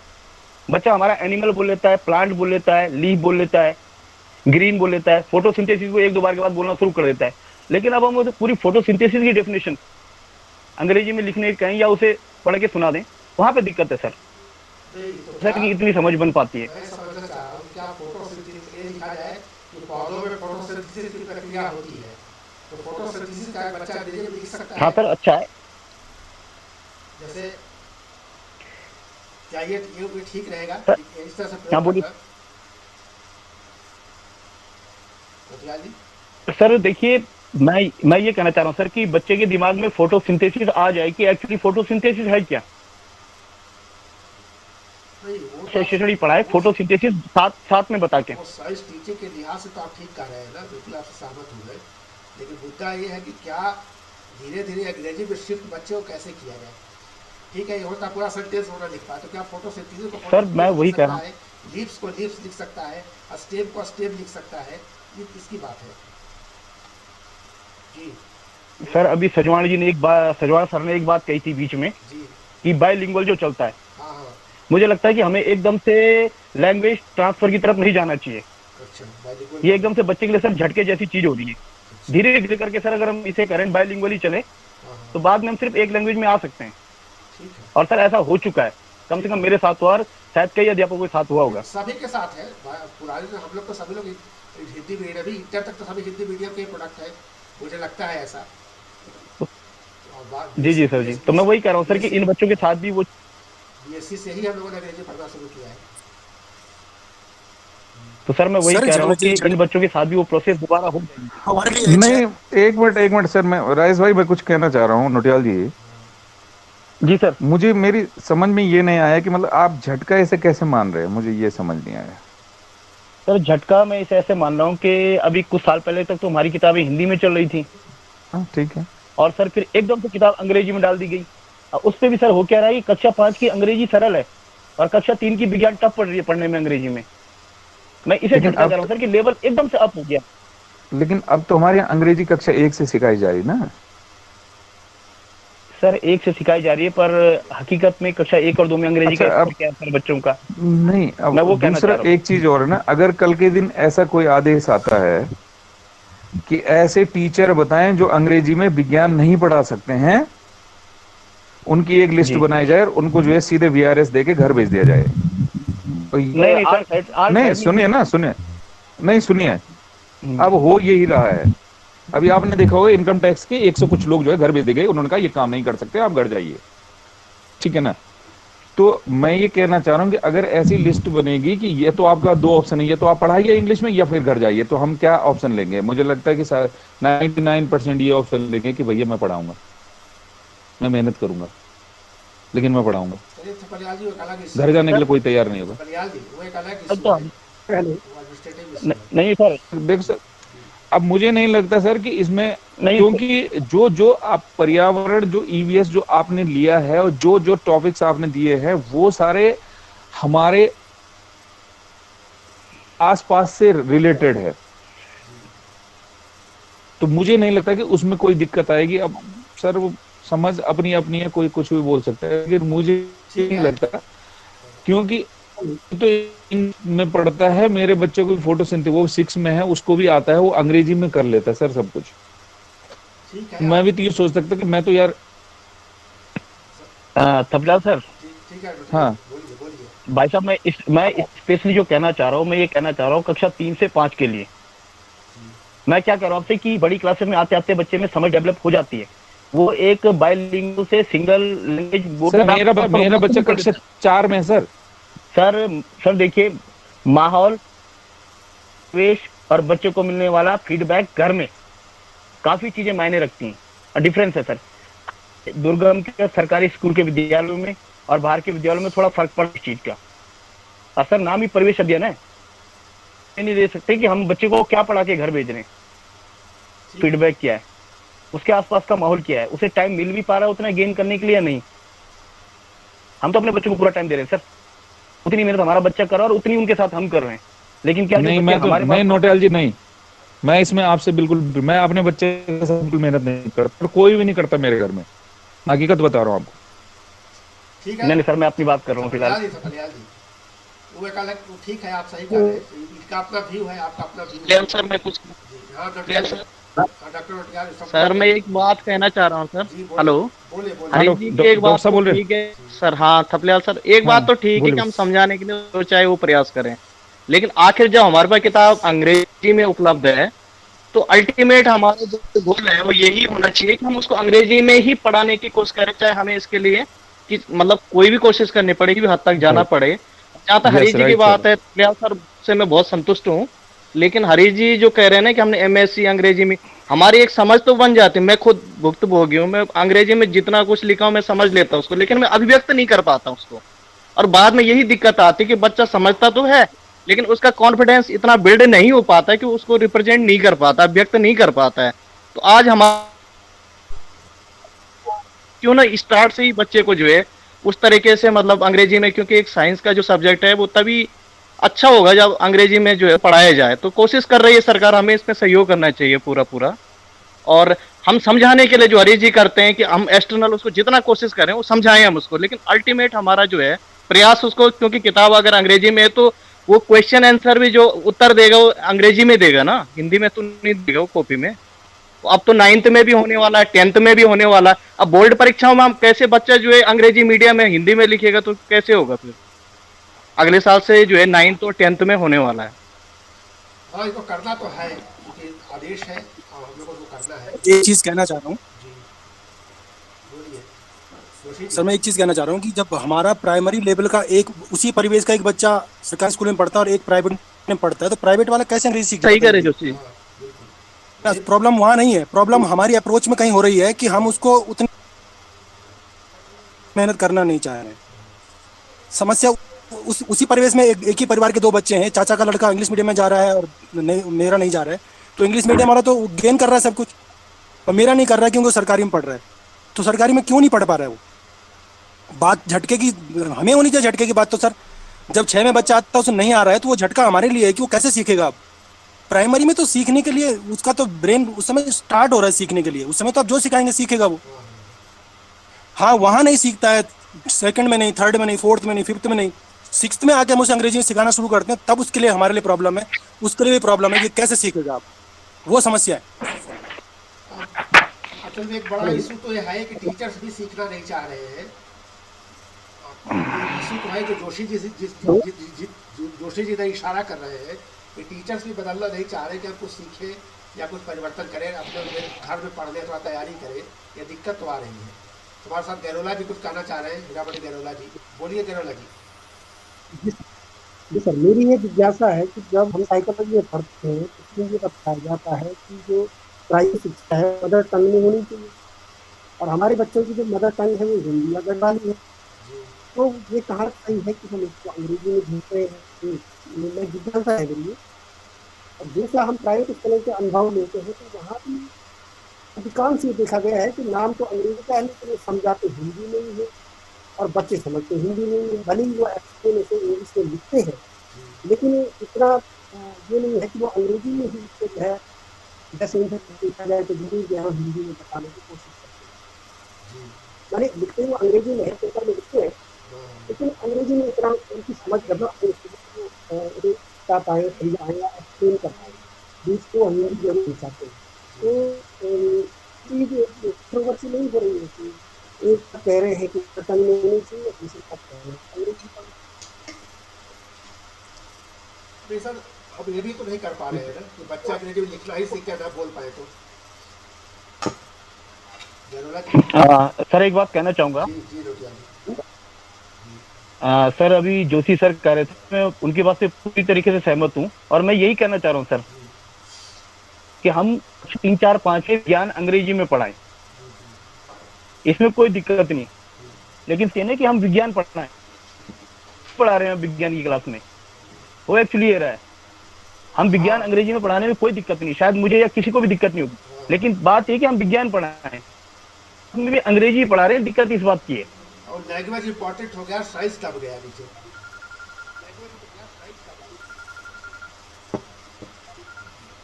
हरीश सर, आप जिस तरह से ग्राउंड लेवल पे काम कर रहे हैं, ज्ञान उसी तरह से पढ़ाई जाती है। बात लैंग्वेज की है, अगर उसी चीज को हम उसको लैंग्वेज में डाल करके और वो प्रैक्टिकल दिखा करके कराते हैं तो ज्यादा आसान लगता है मुझे। आपके पास बहुत समृद्ध ज्ञान है, आपने प्राइमरी लेवल पे बहुत अच्छा किया है। सर मैं वही जोर वर्ड मीनिंग पढ़ा रहे होते हैं तो वो विज्ञान नहीं रह जाता। फोकस करें ज्यादा। बिल्कुल, आपके पास प्रैक्टिकल है, आपके पास एक्टिविटी है, आपने उसको इंग्लिश में समझा दिया बच्चे को, देन क्लियर वो समझ जाएगा उस चीज़ को बट आसानी से, बजाय आपको बाइट बताने की कोशिश करेंगे। फिर मदर टंग हमारी तो दी हुई है, मदर टंग किसने दी? मदर टंग बच्चे को हमने दी है ना, एक परिवेश हमने दिया है, वो परिवेश अगर हम बदल दें उस बच्चे का तो क्यों नहीं चेंज हो जाएगा वो? उसकी मदर टंग हम अंग्रेजी बताते बचपन से, कैसे नहीं बदलेगी? वो तो हमने अपनी अवधारणा बना दी थी कि उसकी मदर टंग वो है। मदर टंग उसकी स्कूल में भी तो बदल जाती है। कोई बच्चा स्कूल में पढ़ने में तेज होता है, वो अंग्रेजी बहुत अच्छी पढ़ता बोलता है, क्योंकि वो सीखने की पावर रखता है, हम उसको सिखा रहे हैं उस तरीके से। कोई बच्चा उसी गांव का उसी मदर टंग का बच्चा इंग्लिश मीडियम में जाता है, वो कैसे सीख ले रहा है सब कुछ? उसकी मदर भी तो वही है। मदर टंग का इशू नहीं है सर इसमें, मेरे हिसाब से इसमें सीखने की और सिखाने की प्रवृत्ति का इशू है। नहीं और नहीं राजेश भाई लैंग्वेज। अच्छा दूसरा मैं एक चीज नहीं सर नोटियाल जी, हाँ बोलिए सर बोलिए। मदर टंग जो बोल रहे हैं जिसको मातृभाषा बोल रहे हैं ना, जी जी, मतलब जो मेरी माँ से मुझे मिली वही हो गई ना मातृभाषा। हाँ सर, अगर राष्ट्रभाषा और मातृभाषा में अंतर करे तो हो सकता है। हाँ तो मेरी माँ तो कभी हिंदी बोली नहीं सर, मेरी माँ आज भी हिंदी नहीं जानती, गढ़वाल जानती। मैंने तो गढ़वाली में कोई किताब ही नहीं पढ़ी आज तक।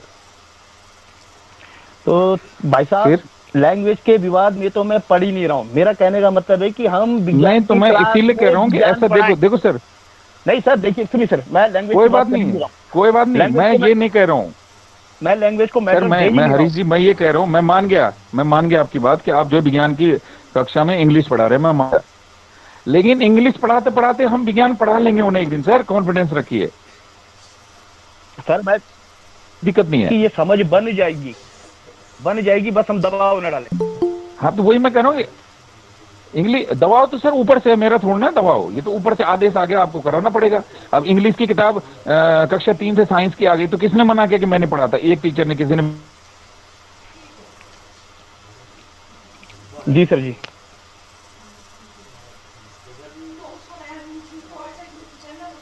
हेलो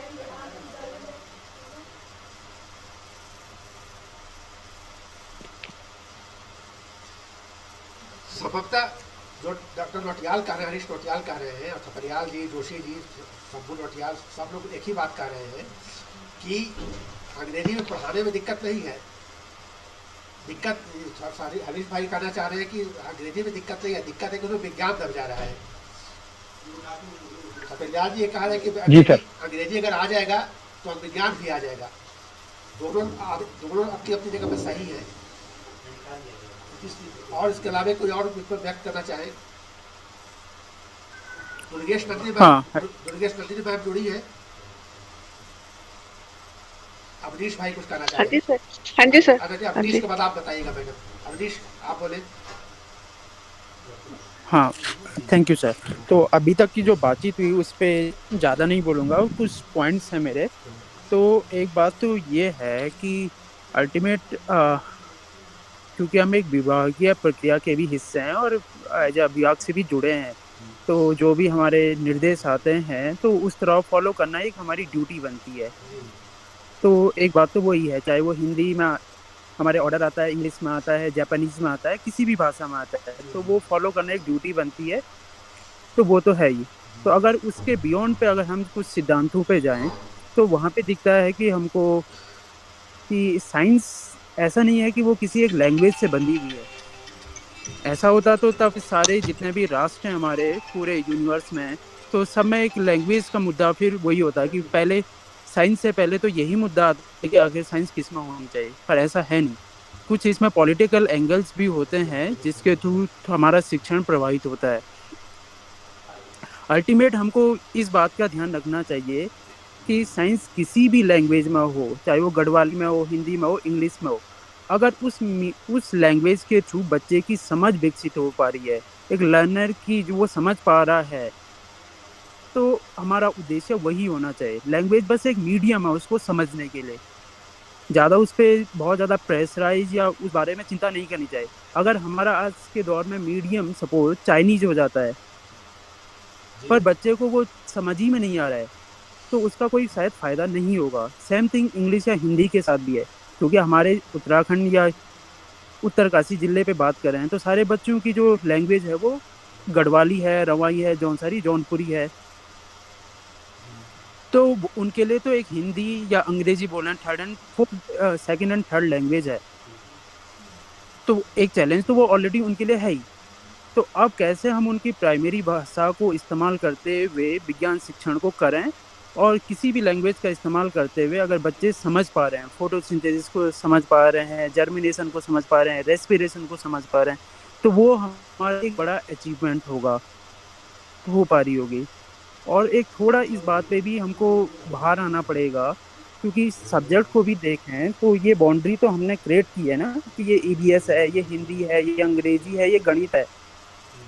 और अगर हम साइंस को, जो हम पहले सत्र में भी समझे थे और जो हमारी समझ है कि साइंस एज एक प्रोसेस है जीवन को समझने की, हमारे आसपास यूनिवर्स में जो घटनाएं हो रही हैं उसको समझने का एक जरिया है, एक ज्ञान है।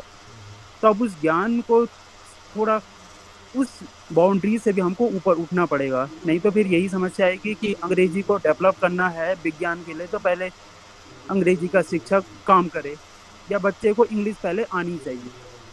तो क्यों नहीं, अगर हम बादल के बारे में बता रहे हैं तो वो आपके ज्योग्राफी में भी आता है, हिस्ट्री में भी आता है, साइंस में भी आता है, तो एज ए साइंस और ज्योग्राफी टीचर मिलकर उसको करे।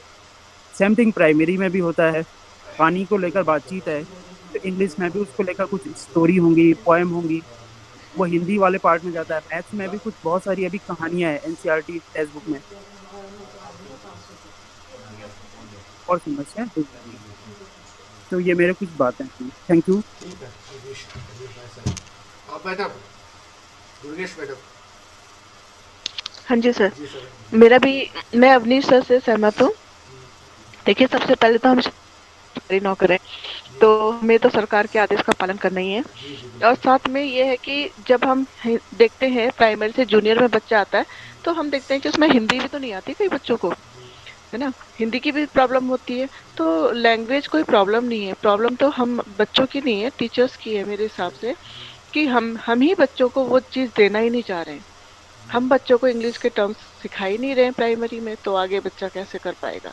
गलती बच्चे की नहीं है, हमें मानना होगा कि गलती हमारी है, हम टीचर्स की। मुझे तो यही लगता है, अगर हम चाहते हैं कि बच्चा, या हमारी सरकार चाहती है कि बच्चा इंग्लिश में करे, अभी नौटियाल सर ने भी बोला कि हम मतलब चाहे एमएससी भी हमने इंग्लिश में कर लिया, लेकिन फिर भी हम जो है इंग्लिश में बोलते हुए कॉन्फिडेंस नहीं होता हमें, है ना।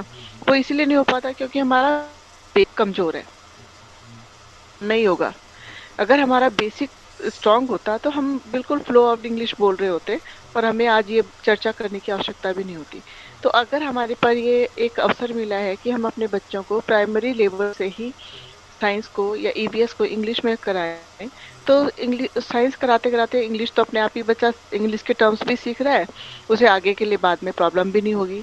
तो मुझे लगता है ये बहुत बड़ा इशू तो है नहीं, बस इतना है कि हम टीचर्स को ज़्यादा मेहनत करनी होगी और कि हम बच्चों को उस लेवल तक पहुंचा सके, है ना। क्योंकि जब हम हिंदी में मीनिंग बताते हैं तो हम ज़रूरत नहीं है कि हम उसे हिंदी में बताएं, हम उसे इंग्लिश में करके, ताकि आगे जो जो चीज़ें आगे उसने आगे फॉलो करनी है हम उसी पर ज़्यादा फोकस करें। हिंदी उसे समझ चाहे वो हिंदी में समझे या अपनी लोकल मदर लैंग्वेज में समझे, तो वो ज़्यादा बड़ा इशू नहीं होता। बच्चे को ये होता है कि समझ अगर आ गई है, चाहे वो हिंदी है या फिर चाहे अगर वो इंग्लिश में आ गई है, उसे समझ आ गई है। जब ईवीएस के जितने टर्म्स है अगर हम इंग्लिश में ही बोलें उससे, आगे वो उससे जो है फॉलो करता चला जाएगा, तो उससे बाद में आगे बढ़ के प्रॉब्लम नहीं होगी। जो समस्या आज हमारे सामने हो रही है कल हमारे बच्चों के सामने वो नहीं होगी। तो मुझे लगता है कि हम ये बेसिक लेवल से ही बहुत ज़्यादा। नहीं, तो आपने मॉड्यूल भी सरसरी निगाह से देखा ही है और थोड़ा देख भी जी। लीजिएगा, तो क्या ये मॉड्यूल कुछ हेल्पफुल है उसमें? हो सकता है। हाँ सर, हो सकता है, क्योंकि देखिए हमारे पास हर तरह के बच्चे आते हैं। कुछ को हमें समझाना होता है, कुछ बहुत जल्दी बिना बिना बहुत ज़्यादा उस पे ध्यान दिए वो बहुत जल्दी समझ जाते हैं, और कुछ को कई बार हमें समझाना पड़ता है। हो सकता है किसी को हम हिंदी में भी बोल ले, किसी को हम इंग्लिश उसकी लोकल लैंग्वेज में भी कोई वर्ड्स को बोले तो वो समझ जाए ना। लेकिन बच्चों को कंसेप्ट को क्लियर करवाना है। बच्चा कंसेप्ट क्लियर हो जाता है तो चाहे लैंग्वेज फिर कोई मायने नहीं रखती के हिसाब से।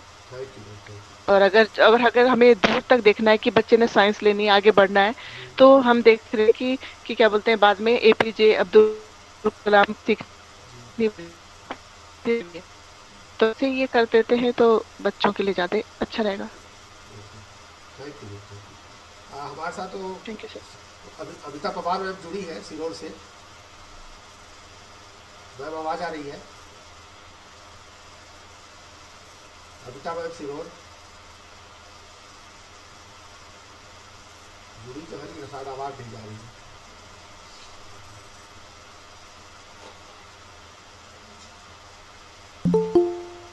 सर नितेश जी हैं क्या, उनसे भी थोड़ा पूछ लीजिए। नितेश जी भी शायद है।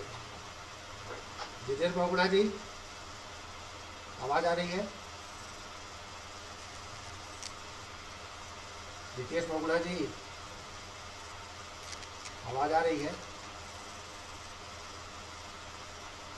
Hello hello sir. Hello sir नमस्कार। नमस्ते नमस्ते सर, आपका विचार जानना चाह रहे हैं सर। हेलो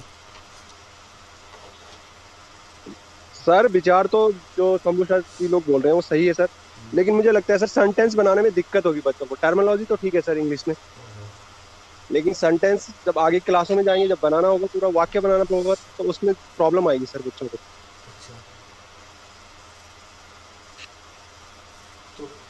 बाकी वैसे तो इंग्लिश में जानते ही हैं सर बच्चे, हम लोग इंग्लिश में तो करवाते ही हैं, जो भी टर्म होता है हिंदी में भी बताते हैं और इंग्लिश में भी बताते हैं। लेकिन परिभाषा लिखनी होगी तो उसमें प्रॉब्लम आएगी सर। ये जो टर्म्स है उसको बच्चे अंग्रेजी में लिख सकते हैं सर, टर्म तो लिख पाते हैं सर। तो अगर कक्षा 3 में बच्चा इतना भी शुरू होगा सर तो उसमें प्रॉब्लम। जी सर जी। कक्षा 3 में बच्चा इतना भी शुरू कर दे कि टर्म्स अंग्रेजी में लिखने लगेगा, तो 4 में थोड़ा जो 4 और शब्द लिखेगा, फिर 5 तक थोड़ा 7 छोटे छोटे सेंटेंस लिखने लगे, this is road, this is step, this is leave, शायद लिखने लगे। तो शिफ्टिंग तो कर दी है ना धीरे धीरे। हाँ बिल्कुल सर, ये चीज तो हो ही सकता है। भाग तो नहीं सकते। हाँ सर, शुरू तो कर ही सकते हैं सर। जी सर जी। जिम्मेदारियों से भाग तो नहीं सकते हैं, फिर हम लोगों को ज्यादा मेहनत करनी पड़ेगी सर, टीचर्स को, बाकी सब कुछ मेहनत तो करनी पड़ेगी। जी सर। और कोई हमारे साथी कुछ बताना चाहते हैं? हेलो सर, प्रणाम। Hello Pawar madam. Hello hello प्रणाम। पवार मैडम जब बोल ले फिर आप उससे बात करते हैं। हाँ सर, प्रणाम।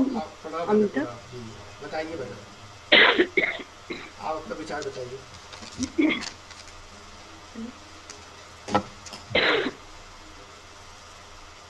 मैडम बोलिए, पवार मैडम बोलिए। हाँ हाँ सर, सर प्रणाम। प्रणाम प्रणाम, बोल रहा हूँ। आप सुन रहे हैं मेरी आवाज आ रही है बोलिए। हाँ सर, थोड़ा आवाज नहीं आ रही मेरे को, तो खांसी भी हो रही है। वो सर ये जहाँ का दुर्गेश, हाँ आवाज आ रही है। आ रही आवाज आ रही ये अभी दुर्गेश ने भी ये सब बात कही, तो मैं भी इस बात से पूरी सहमत हूँ कि मेहनत हमको ही करनी पड़ेगी, तब जाके हम बच्चों को वो सब चीज़ दे पाएंगे जो मतलब हमसे मतलब उम्मीद कर रही है, तो हमें हमें ही मेहनत करनी पड़ेगी इसके लिए। अच्छा, थोड़ा स्वास्थ्य ठीक नहीं है हाँ मेरा। नहीं, कोई बात नहीं। तो आपको लगता है कि मैं सुन रही हूँ। मॉड्यूल हेल्पफुल होगा इसमें? ठीक है सर। अच्छा ठीक है मैडम, आपकी खांसी आ रही है। हाँ जी, हाँ बिल्कुल सर। आप वो कर दीजिए, म्यूट कर लीजिए आप। ठीक है सर। शिवपाल जी। हेलो। हाँ अच्छा, देगी जी देगी जी बोलिए। हेलो। जी बोलिए देगी जी, बोलिए। जी सर। सर मैं सब कुछ सुन रहा था, सिर्फ मेरे एक क्वेश्चन था सब लोगों से कि हम जो है साइंस को इंग्लिश में पढ़ा रहे हैं, अब जब बाद में मूल्यांकन होगा, मूल्यांकन में कोई क्वेश्चन आया कि पौधे के लिए भोजन कौन बनाता है, अगर बच्चा हिंदी में लिखे क्या भोजन बनाती है या वो इंग्लिश में प्लांट मतलब मानगन है, तो वहां पर हम मूल्यांकन कैसे करेंगे बच्चे का? अगर वो हिंदी में पत्ता लिखता है तो क्या हम उसे नंबर नहीं देंगे? Hello hello. हाँ हाँ सुन रहा हूँ सर, सुन रहा हूँ देगी जी, आप बोलिए। सर मेरी बातें नहीं आप सही कह रहे हैं। अब जी, ये सब चीज मैं ये जानना चाह रहा हूँ खाली। अभी तो विभाग तय जी। करेगी सर, ये तो विभाग तय करेगी कि पत्ता लिखने पर नंबर देना है या नहीं देना है, लेकिन जो स्थितियां हैं उसमें तो देना ही है, नंबर दिया जाएगा उसको। लेकिन अब कोशिश करेंगे कि पत्ता लिख दिया तो नंबर दे दे, लेकिन उसको नहीं सर, विभाग भी नहीं करना चाहे सर, जी सर। तो फिर फायदा क्या रहा सर? नहीं फिर साल भर का फायदा क्या रहा? कोशिश ये कर दे कि लीव्स भी लिख दे, उसको आ जाए धीरे धीरे। नहीं सर, वो सब समझ रहा हूँ मैं वो सब कुछ ठीक है सर। सरकारी नियमों से ड्यूटी करना अलग चीज होती है और अपने स्वाभाविक तरह पढ़ाना और बच्चों को ज्ञान देना और बच्चों में उस ज्ञान का विकास करना अलग चीज होती है सर। सरकारी आदेश मुझे स्कूल में रहना है वो अलग चीज है। आपसे ध्यान में सही कह रहे जी हैं, लेकिन हम लोग सरकारी कर्मचारी ही है ना। आप सिलेबस जैसे बिल्कुल सर, सही कह रहे हैं आप। मान लीजिए कि आप कहें कि जैसे अभी किताब में जो चैप्टर है उनको नहीं पढ़ाने से कोई बच्चे को फायदा नहीं है, तो आप ऐसा नहीं कर पाइएगा। आपको किताब में चैप्टर वही पढ़ाना है। नहीं सर, नहीं सर, अरविंद सर और जोशी जी अभी जो कह रहे थे, मार बांध के आप जो है ड्यूटी जरूर करवा सकते हैं सर, लेकिन क्या उससे बच्चों को कुछ फायदा होगा? नहीं सर, कोशिश करिएगा तो एक साल में नहीं होगा, 2 साल में नहीं होगा, लेकिन 3 से 5 तक आता है तो कुछ तो फायदा होगा। नहीं तो भागेंद्र नेगी जी, नेगी साहब, हेलो। सुन रहे हैं। जी सर, बताएं जी। अब मेरा आपसे एक सवाल है, मैं छोड़ देता हूँ इंग्लिश, मैं कुछ भी इंग्लिश में नहीं पढ़ाता हूँ, लेकिन आज से पहले हमारे बच्चे सारे सब्जेक्ट हिंदी में ही पढ़ रहे थे ना, तो क्या हमारे बच्चों की हिंदी इतनी स्ट्रांग है क्या? हिंदी क्या इतनी स्ट्रांग है? भाई मेरा सवाल आपसे। सर आपको भी सब कुछ हिंदी में चल रहा था ना? आपको तो शायद 15 साल से आप पढ़ा रहे हैं। नहीं वो छोड़ो, रजाई भी छोड़ो, मैं ये कह रहा हूँ कि हिंदी, अरे एक तो आपकी आवाज क्लियर नहीं आ रही आपसे। देखिए जी, आपको माइक डिस्टर्ब हो रहा है। एक अलग तरह का विवाद है, ठीक है, आप कह रहे हैं इस विवाद पे हम लोग कोई चर्चा कर। जी सर, माइक डिस्टर्ब हो रहा है। ओके सर, ओके सर, ठीक सर, थैंक यू। कल्याण जी कह रहे हो बात सही भी है कि हिंदी में तो स्ट्रॉन्ग हमने हिंदी में कॉन्सेप्ट अगर क्लियर कर दे तो इस तर्क में दम था जो देगी जी कह रहे हैं, आगे तो देगी जी कह रहे हैं, तो दम था। आप सर हम कहीं ऐसा तो नहीं कर रहे कि अंग्रेजी के से बचने के लिए हिंदी को आगे करके अपना बचाव कर रहे हैं। कोशिश करें ना, नहीं ठीक है, हिंदी में तो एक्सप्लेन करिए आप उसको, लेकिन धीरे धीरे थोड़ा अंग्रेजी को शिफ्ट करने की कोशिश करिए। तो बाकी साथी हमारे कह रहे हैं कि अंग्रेजी भी उतना ही जरूरी है साइंस पढ़ने के लिए, क्योंकि भारत में हिंदी तो कोई भाषा ही नहीं है ना। ये तो हमारे वही है कि हिंदी एक राजभाषा है, राष्ट्रभाषा तो है ही नहीं। तो एक अंग्रेजी में तो शिफ्ट करना ही है, बच्चे को आज करें कल करें, तो धीरे धीरे उसको हम करना शुरू करें, शायद इस तरह की बात है। हमारे शिवपाल जी जुड़े हुए, अजय प्रकाश शिवपाल जी, सर आप बोले। Sir Shivpal sir, Shivpal sir, आवाज़ नहीं आ रही आपकी। सर मैं कुछ बोलना चाह रहा था जी देखिए। जी सर, बोले बोले सर, बोलिए। सर मैं यही कह रहा हूँ कि हम जो कक्षा 3, 4, 5 में पढ़ा रहे हैं विज्ञान अंग्रेजी में, तो सर मैं ये कहना चाह रहा हूँ कि बच्चे पे दबाव न डाला जाए। जी सपोज सर अगर सीड जर्मिनेशन के बारे में सीड एरो बनाया, वाटर एरो बनाया, सनलाइट है। लेकिन हम उससे ये कहें कि आप सेंटेंस में लिखो कि when a seed is germinated in soil and nourished by water and sunlight then it grows in a form of a small plant. Sir ये चीज टफ हो जाती है। ये डिफरेंस करना चाह रहा हूं मैं कि हम समझ आए हम नहीं तो हरी जी ऐसे वो ऐसे लिखे हैं सर चैप्टर तो आपने जो, मैं वही कह रहा हूँ, आपने जो एक टर्म जो आपने रखा ना वो बहुत सही है ना। कौन सा? उससे हमें क्या लगता है कि इसकी समझ है मतलब बड़े भाई साहब कि हम समझ पे जोड़ दें, क्योंकि हमारे बीच में ऐसे शिक्षक भी हैं प्राइमरी समझ पे जोड़ देता। अरे मैं ये कह रहा हूँ कि क्यों ना अंग्रेजी के वर्डों से समझ पे जोड़ दें। तो सर वही काम है सर कि अगर हमारा एक मिनट मैं कह रहा सर कि अगर हमारा बच्चा इतना कर ले रहा है ना कि सॉइल सीड सॉइल वाटर, तो ठीक है सर। मैं कह रहा हूँ कि दबाव न डाला जाए, क्योंकि इस दबाव के चक्कर में कहीं ना कहीं उसकी समझ से समझौता कर लेंगे। फिर हम विज्ञान नहीं पढ़ा रहे हैं, फिर हम अंग्रेजी पढ़ाना शुरू कर रहे हैं विज्ञान में। मैं सिर्फ इतना चाह रहा हूँ कि हम विज्ञान में विज्ञान ही पढ़ाएं। टोटियाल जी, हरीश टोटियाल जी, जो बात आप कह रहे हैं शायद समर्था सपलिया जी उसी बात को इंडोर्स कर रहे हैं कि आप सीड को सीड लिखिए, फिर डैश बनाइए, फिर वाटर लिखिए, फिर लाइट लिखिए। ठीक सेंटेंस बच्चा ना, लेकिन सीड को सीड तो लिखे, लाइट को लाइट तो लिखे, वाटर को वाटर तो लिखे, मतलब तीर का निशान बना के दिखाए इसको। तो सर इतना तो ये मैं कहना चाह रहा हूँ कि इतना बैकअप तो हमारा बच्चा अंग्रेजी क्लास से भी लेके आएगा ना सर। इस बात से तो आप एग्री हैं कि नहीं है? इस बात से आप एग्री हैं? इस बात से मैं एग्री हूँ कि इतना बैकअप अंग्रेजी बच्चे को लेके आना चाहिए। हाँ, तो कक्षा 3 के बच्चे को अगर आप इतना करा देते हैं, 3, 4, 5 में बच्चा इतना कर लेता है तो बहुत ठीक है, बढ़िया है ये।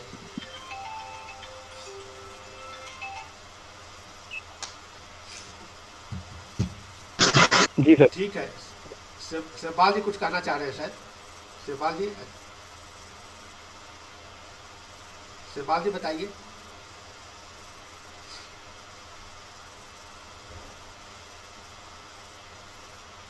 शिवपाल जी बताइए। हेलो शायद आवाज़ नहीं जा रही उन तक। हमारा अगर कोई और साथी कुछ कहना चाहते हो तो कह सकते हैं, तो इसको हम यही वाइंड अप करते हैं इस सेशन को।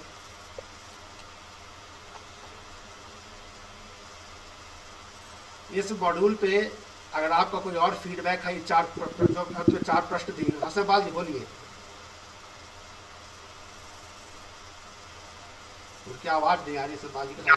जी बोलिए सर।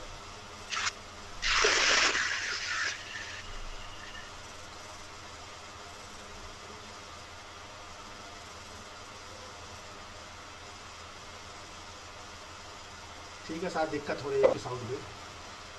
तो इस मॉड्यूल पे हम आप लोग से अनुरोध करेंगे कि इसको एक बार देख लीजिएगा और जो लास्ट में 4 प्रश्न दिए हुए हैं उस पर अगर आपका कोई फीडबैक है तो उसको आप ग्रुप में डाल दीजिएगा या मेरे व्हाट्सएप नंबर, व्यक्तिगत व्हाट्सएप नंबर पर व्हाट्सएप कर दीजिएगा। इसका एक कंपाइल करके SCRT को सुझाव वैलिडेट करके भेज देंगे कि क्या होना चाहिए इसमें। एक बहुत ही अच्छा विचारोत्तेजक, जिसको ब्रेन स्टॉर्मिंग कहते हैं, तो ब्रेन स्टॉर्मिंग सेशन था ये। खासकर थपलियाल जी, देगी जी, हरीश टोटियाल जी, शंभू प्रसाद रोटियाल, डॉक्टर शंभू प्रसाद रोटियाल जी, इन लोगों ने जिस तरह से इंटरेक्ट किया। जोशी जी भी है, शायद अभी है नहीं इसमें, जुड़े दिख नहीं रहे सामने उसके स्क्रीन पे। तो इन लोगों ने जिस तरह से इंटरेक्ट किया, इससे बहुत तरह की ज्ञान बढ़ी। एक बात तो कल क्या है कि टीचर्स को बदलना पड़ेगा, इस बात सहमति सभी लोगों ने व्यक्त की।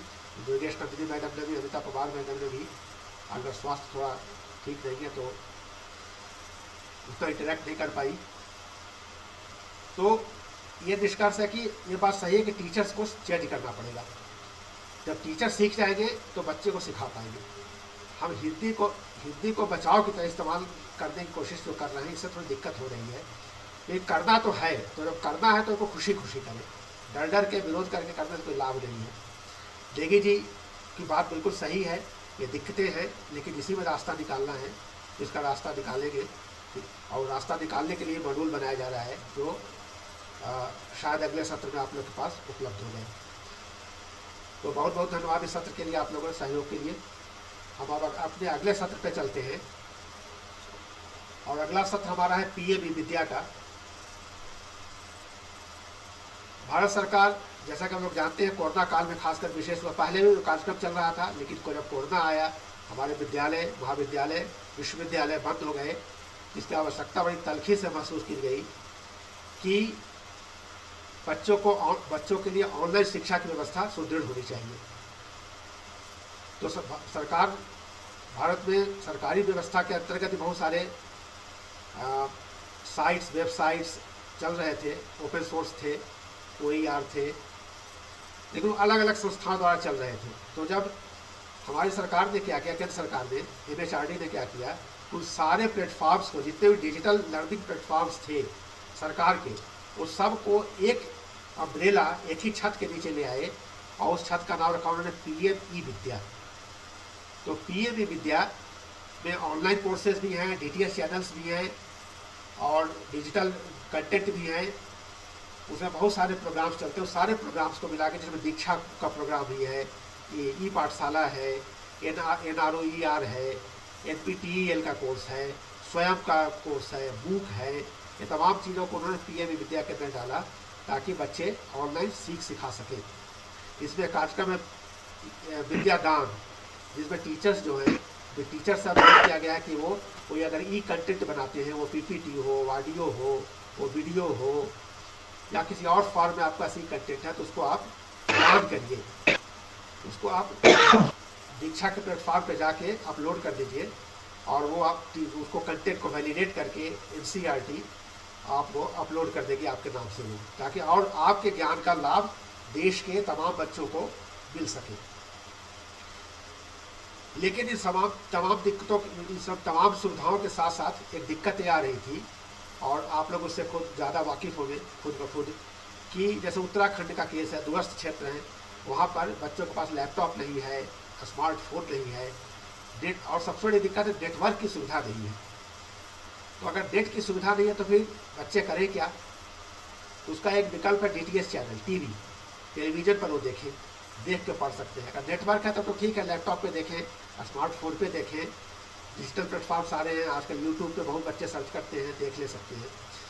लेकिन अगर नहीं है तो क्या करें? टेलीविज़न कोई माना गया कि अधिकांश घरों में है, बिजली की दिक्कत नहीं है पहाड़ों पे। इसको देखते हुए उत्तराखंड सरकार ने कहा कि यहाँ जो DTS चैनल उसका प्रचार प्रसार करिए। तो PM विद्या के अंतर्गत एक DTS चैनल आता है, स्वयं प्रभा चैनल के अंतर्गत दिन भर कार्यक्रम चलता है, 6 घंटे का कार्यक्रम आता है, और वो 4 बार टेलीकास्ट होता है, तो बच्चे उसको अपनी सुविधा से देख सकते हैं। तो इस कार्यक्रम को उत्तराखंड में विशेषकर चलाया गया। हमारे कुछ साथी इसमें जुड़े हुए हैं, जोशी जी हैं, डोभाल जी अभी जुड़े हैं, वो हैं जो इसके पहले भी इसकी ट्रेनिंग कर चुके हैं। इसकी ट्रेनिंग 19 अगस्त को मैंने करवाई थी ऑनलाइन 125 अपने साथियों को। पहले मैं इसको दिखा देता हूँ आपको, इसमें है क्या, तब इस पर हम बात करेंगे आगे। मैं प्रेजेंट करता हूँ।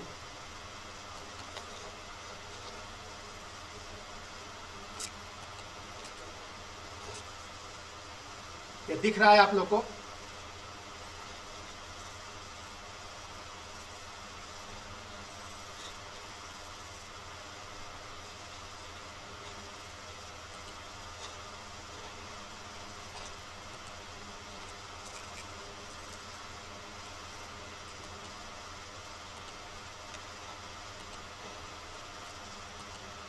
सर ये दिख रहा है स्क्रीन? कोई बताएगा साथियों हमारे? दिख रहा है सर, दिख रहा है। दिख रहा है, ठीक है सर। इसका एक लिंक आपके व्हाट्सएप ग्रुप पे शेयर, इसका एक लिंक आपके व्हाट्सएप ग्रुप पर शेयर किया जाएगा। तो लिंक आपको इस तरह से दिखेगा, किस तरह से दिखेगा जो ग्रुप पे शेयर करेंगे। इस लिंक को अगर आप खोलेंगे या इसको ब्राउज़र पर टाइप करके भी खुल जाएगा ये इस लिंक को, या इस लिंक को आप सीधे भी खोलेंगे तो इसके अंदर आपको इस तरह दिखाई पड़ेगा। ये हमारा ये कार्यक्रम स्वयं प्रभा कार्यक्रम जो है ये सीधे महानिदेशक के अंतर्गत चल रहा है, उसको वही मॉनिटर कर रहे हैं। और इसमें प्रदेश के सारे शिक्षकों का पंजीकरण होना है, सारे शिक्षकों का। उस पर हम बात करेंगे, पहले इसको हम देख लेते हैं इसमें है क्या। तो इसको आप जब खोलेंगे तो इसको आप स्क्रॉल कर रहा हूँ मैं, इसमें दिया हुआ है कि इसमें करना क्या आपको है। इसमें आपको सर 3 फॉर्म मिलेगा, एक रजिस्ट्रेशन फॉर्म मिलेगा। मैम आवाज आ रही है? स्क्रीन बंद हो गई, नहीं दिख रही सर। नहीं दिख रही है, अब दिख रही है? दिख रही है? नहीं सर, दिख रही है? नहीं सर, नहीं सर, नहीं दिख रही। नहीं दिख रही है? अच्छा,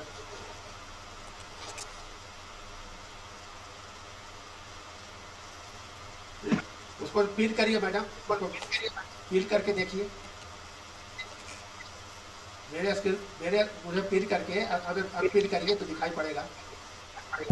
नहीं सही दिखाई नहीं दे रहा। अच्छा मैं दोबारा कोशिश कर रहा हूँ।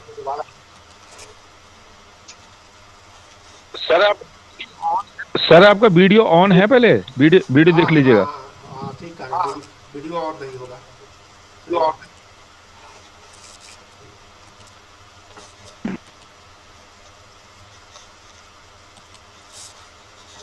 आ गया?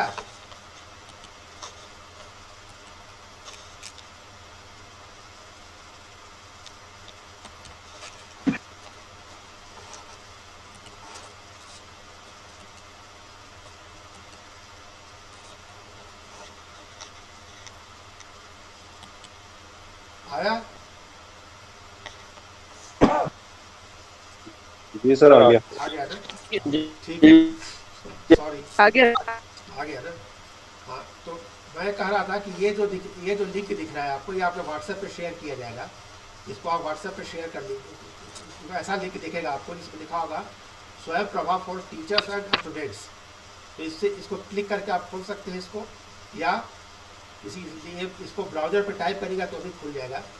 तो इसको जब आप खोलेंगे तो ऐसा स्क्रीन दिखेगा आपको। तो इस स्क्रीन को आप स्क्रॉल करेंगे नीचे तो इसमें लिखा होगा कि इसमें करना क्या है। तो सबसे पहले तो इसमें इसको हम बाद में देखेंगे। जब आप नीचे चलेंगे तो इसमें रजिस्ट्रेशन का फॉर्म मिलेगा आपको, ये दिख रहा है आपको, रजिस्ट्रेशन फॉर स्वयं Prabha training bye diet Udham Singh Nagar. Udham Singh Nagar इसलिए लिखा हुआ है कि इसको उधम सिंह नगर ने ही बनाया है।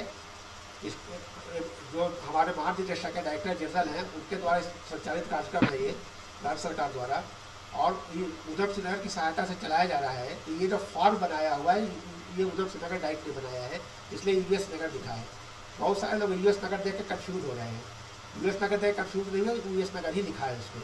ये रजिस्ट्रेशन का फॉर्म है, इसको आप क्लिक करके, इसका जो गूगल फॉर्म है ये, इसको आप रजिस्टर कर लेंगे इसमें, कि इसमें नाम पता वगैरह दिया हुआ है, सब चीज़ सारी चीज़ें इसमें आप अपने ऊपर रजिस्टर कर लेंगे, सारे टीचर जितने भी हैं। इसको मैं खोल के दिखाऊं क्या? हेलो, इसको आप इसमें रजिस्टर कर सकते हैं। इसमें नाम पूछा गया है, पदनाम है, स्कूल है, जनपद का नाम है, विकास खंड है, विद्यालय का प्रकार है, राज्य का नाम है, जो विषय आप पढ़ाते हैं वो दिया हुआ है, मेल आईडी है आपकी, फ़ोन नंबर है, शैक्षिक योग्यता है, आपके घर में कौन सा डीटीएच है ये दिया हुआ है, और आपकी अपेक्षा इस ऑनलाइन प्रशिक्षण से क्या है। तो इतनी चीज़ें आप इसमें भर के सबमिट कर देंगे तो आप रजिस्टर हो जाएंगे स्टेट लेवल पे। उसके बाद जब नीचे हम चलेंगे तो स्वयं प्रभा की जानकारी दी हुई है। पीएबी विद्या ब्रैकेट में लिखा है कि पीएबी विद्या का एक कार्यक्रम स्वयं प्रभा है। सब पीएबी विद्या के अंतर्गत तमाम कार्यक्रम चलते हैं। मैंने बताया दीक्षा पोर्टल चलता है, ई पाठशाला चलता है, NRER का प्लेटफॉर्म है, स्वयं का प्लेटफॉर्म है, ये तमाम चीज़ें पीएम विद्या के अंतर्गत चलती हैं। उसमें एक प्रोग्राम स्वयं प्रभा है। स्वयं प्रभा एक डीटीएच चैनल है, ये सारे चैनल्स पे उपलब्ध है, इसको देखते हैं तो इसको आप देखेंगे। ये दिन भर में 6 घंटे का ओरिजिनल प्रोग्राम करता है और उसका जो 6 घंटे का प्रोग्राम को 3 बार टेलीकास्ट करता है।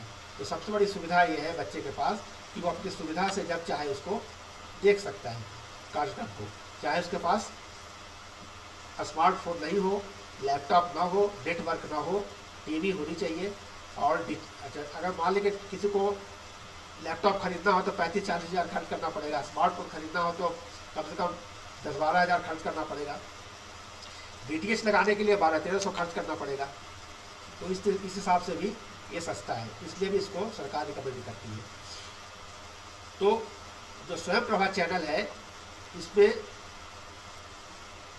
पहले तो था कि ये प्राथमिक, उच्च प्राथमिक और माध्यमिक के लिए करते थे प्रसारण, लेकिन आजकल इन्होंने सुधार किया है कोरोना के समय कि कक्षावार प्रसारण करते हैं।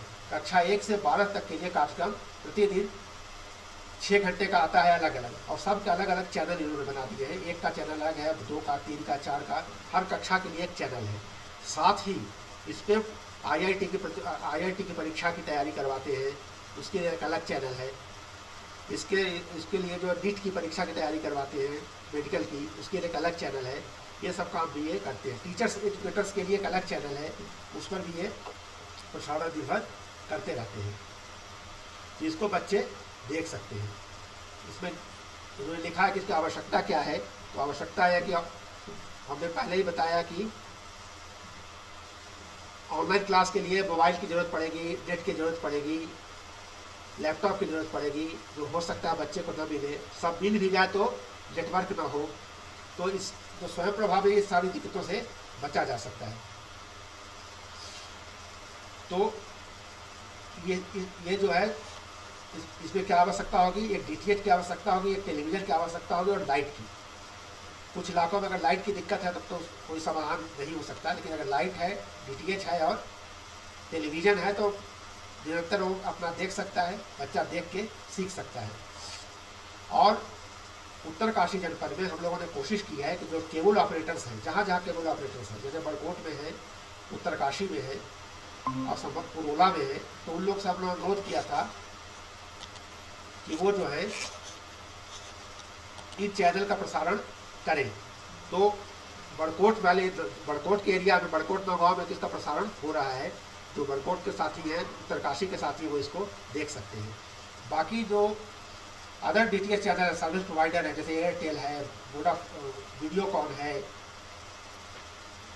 और जियो का है, ये सब करते हैं। टाटा स्काई है, ये जो है इनके चैनल का प्रसारण करते ही करते हैं। को आदेश है, तो जिनके पास ये डीटीएच चैनल है, डिश है, वो भी इसको देख सकते हैं, बच्चों को दिखा सकते हैं। हाँ, आपको उनको बताना पड़ेगा अपने बच्चों को कि ये प्रोग्राम कब आता है, कितनी बार आता है और कैसे इसको देखना है, कक्षा बार आता है, ये दिखाना है। इसमें इन्होंने चैनल बताया है कि किस चैनल पे कब आता है। जैसे ये देखिए इन्होंने दिया है, चैनल नंबर 23 पे कक्षा 1 का प्रसारण होता है, 24 पे 2 का होता है, 25 पे 3 का होता है, 26 पे 4 का होता है, 27 पे कक्षा 5 का होता है, 28 पे कक्षा 6 का होता है, 29 पे 7 का होता है, 30 पे 8 का होता है, 31 पे 9 का होता है, 32 पे 10 का होता है, 33 पे 11 का होता है, 34 पे 12 का होता है। इस तरह से 23 से लेके 34 चैनल तक कक्षा 1 से 12 तक के कार्यक्रम प्रसारित होते रहते हैं। एक बड़ा लाभ का चीज़ उत्तराखंड के लिए ये है, ये जो प्रसारण है ये है NCERT के बुक के हिसाब से। तो जैसे हमारे राज्य में भी NCERT के बुक लागू किए गए हैं, वही पढ़ाए जाते हैं, तो हमारे राज्य के बच्चों को इससे लाभ सीधा प्राप्त होता है, क्योंकि कोई सिलेबस भी चेंज नहीं हो रहा है और कॉन्सेप्ट भी चेंज नहीं हो रहा है।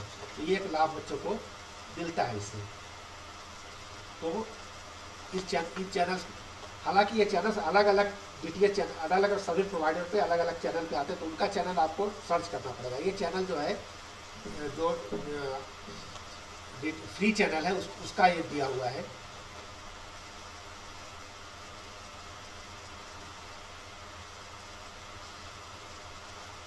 इसको DTH फ्री टू एयर पे देख सकते हैं, केबल टीवी पे देख सकते हैं, और टाटा स्काई, एयरटेल जैसे सर्विस प्रोवाइडर्स पर भी इसको आप देख सकते हैं। अब इन्होंने फ्रिक्वेंसी सेट करने का तरीका दिया है। अब फ्रिक्वेंसी आप खुद भी सेट कर सकते हैं, ये केबल पे आ रहा है तो सेट करने की आवश्यकता नहीं है, आप खाली अपना चैनल लगाइए और चैनल आप देख सकते हैं किस फ्रिक्वेंसी पे इसका डाउन लिंक फ्रिक्वेंसी दिया हुआ है। ये 11,590 मेगाहर्ट्ज, पोलराइजेशन इसका वर्टिकल है, LNB फ्रिक्वेंसी 9750 है। तो ये सारी चीज़ें इसमें दी गई है, इसको आप देख सकते हैं। हालांकि क्या आवश्यकता, बच्चा इसको कर नहीं पाएगा या तो आप करें, इसकी आवश्यकता पड़ती नहीं, क्योंकि DTH चैनल पे ऑलरेडी आ रहा है। तो उस चैनल को सर्च सिर्फ करना है कि हमारे DTH चैनल पे PAB विद्या का प्रोग्राम किस उस पे आता है। जैसे बड़कोट में 970 पे आता है, तो 970 चैनल केबल का अगर आपको ट्यून करें तो अपने आप उसको दिखाई पड़ेगा। ये उन्होंने उसका वो दिया है कहाँ कहाँ मिलेगा, कौन सा चैनल, इसको आप देख सकते हैं, इसी पे देख लीजिएगा। एक वीडियो इन्होंने दिया है सूर्य प्रभा के बारे में, इसको भी आप देख सकते हैं, आप देखेंगे इसको। इन्होंने वो दिखाया है डिश टीवी में किस उस पे आता है। डिश टीवी पे 942 पे कक्षा 1 का कार्यक्रम आता है, कक्षा 2 का कार्यक्रम 943 पे आता है। तो 942 से लेकर 952 तक डिश टीवी पे क्लास कक्षावार प्रोग्राम आते हैं। ये दिख रहा होगा आप लोग को, 942, 943, 944, 945, 946, 947, 48, 49, 50, 51, 52। तो ये इस पे 1 से लेकर 12 तक का प्रोग्राम डिश टीवी का इन्होंने दे रखा है, इस पे आता है। इसी तरह टाटा स्काई का दे रखा है, 432 से लेकर 443 तक आता है। 432 पे 1 आता है, 433 पे 2 आता है, 434 पे 3 आता है। इस तरह से 412 कक्षा 12 जो है 443 पे आता है, इसका इन्होंने दिया है।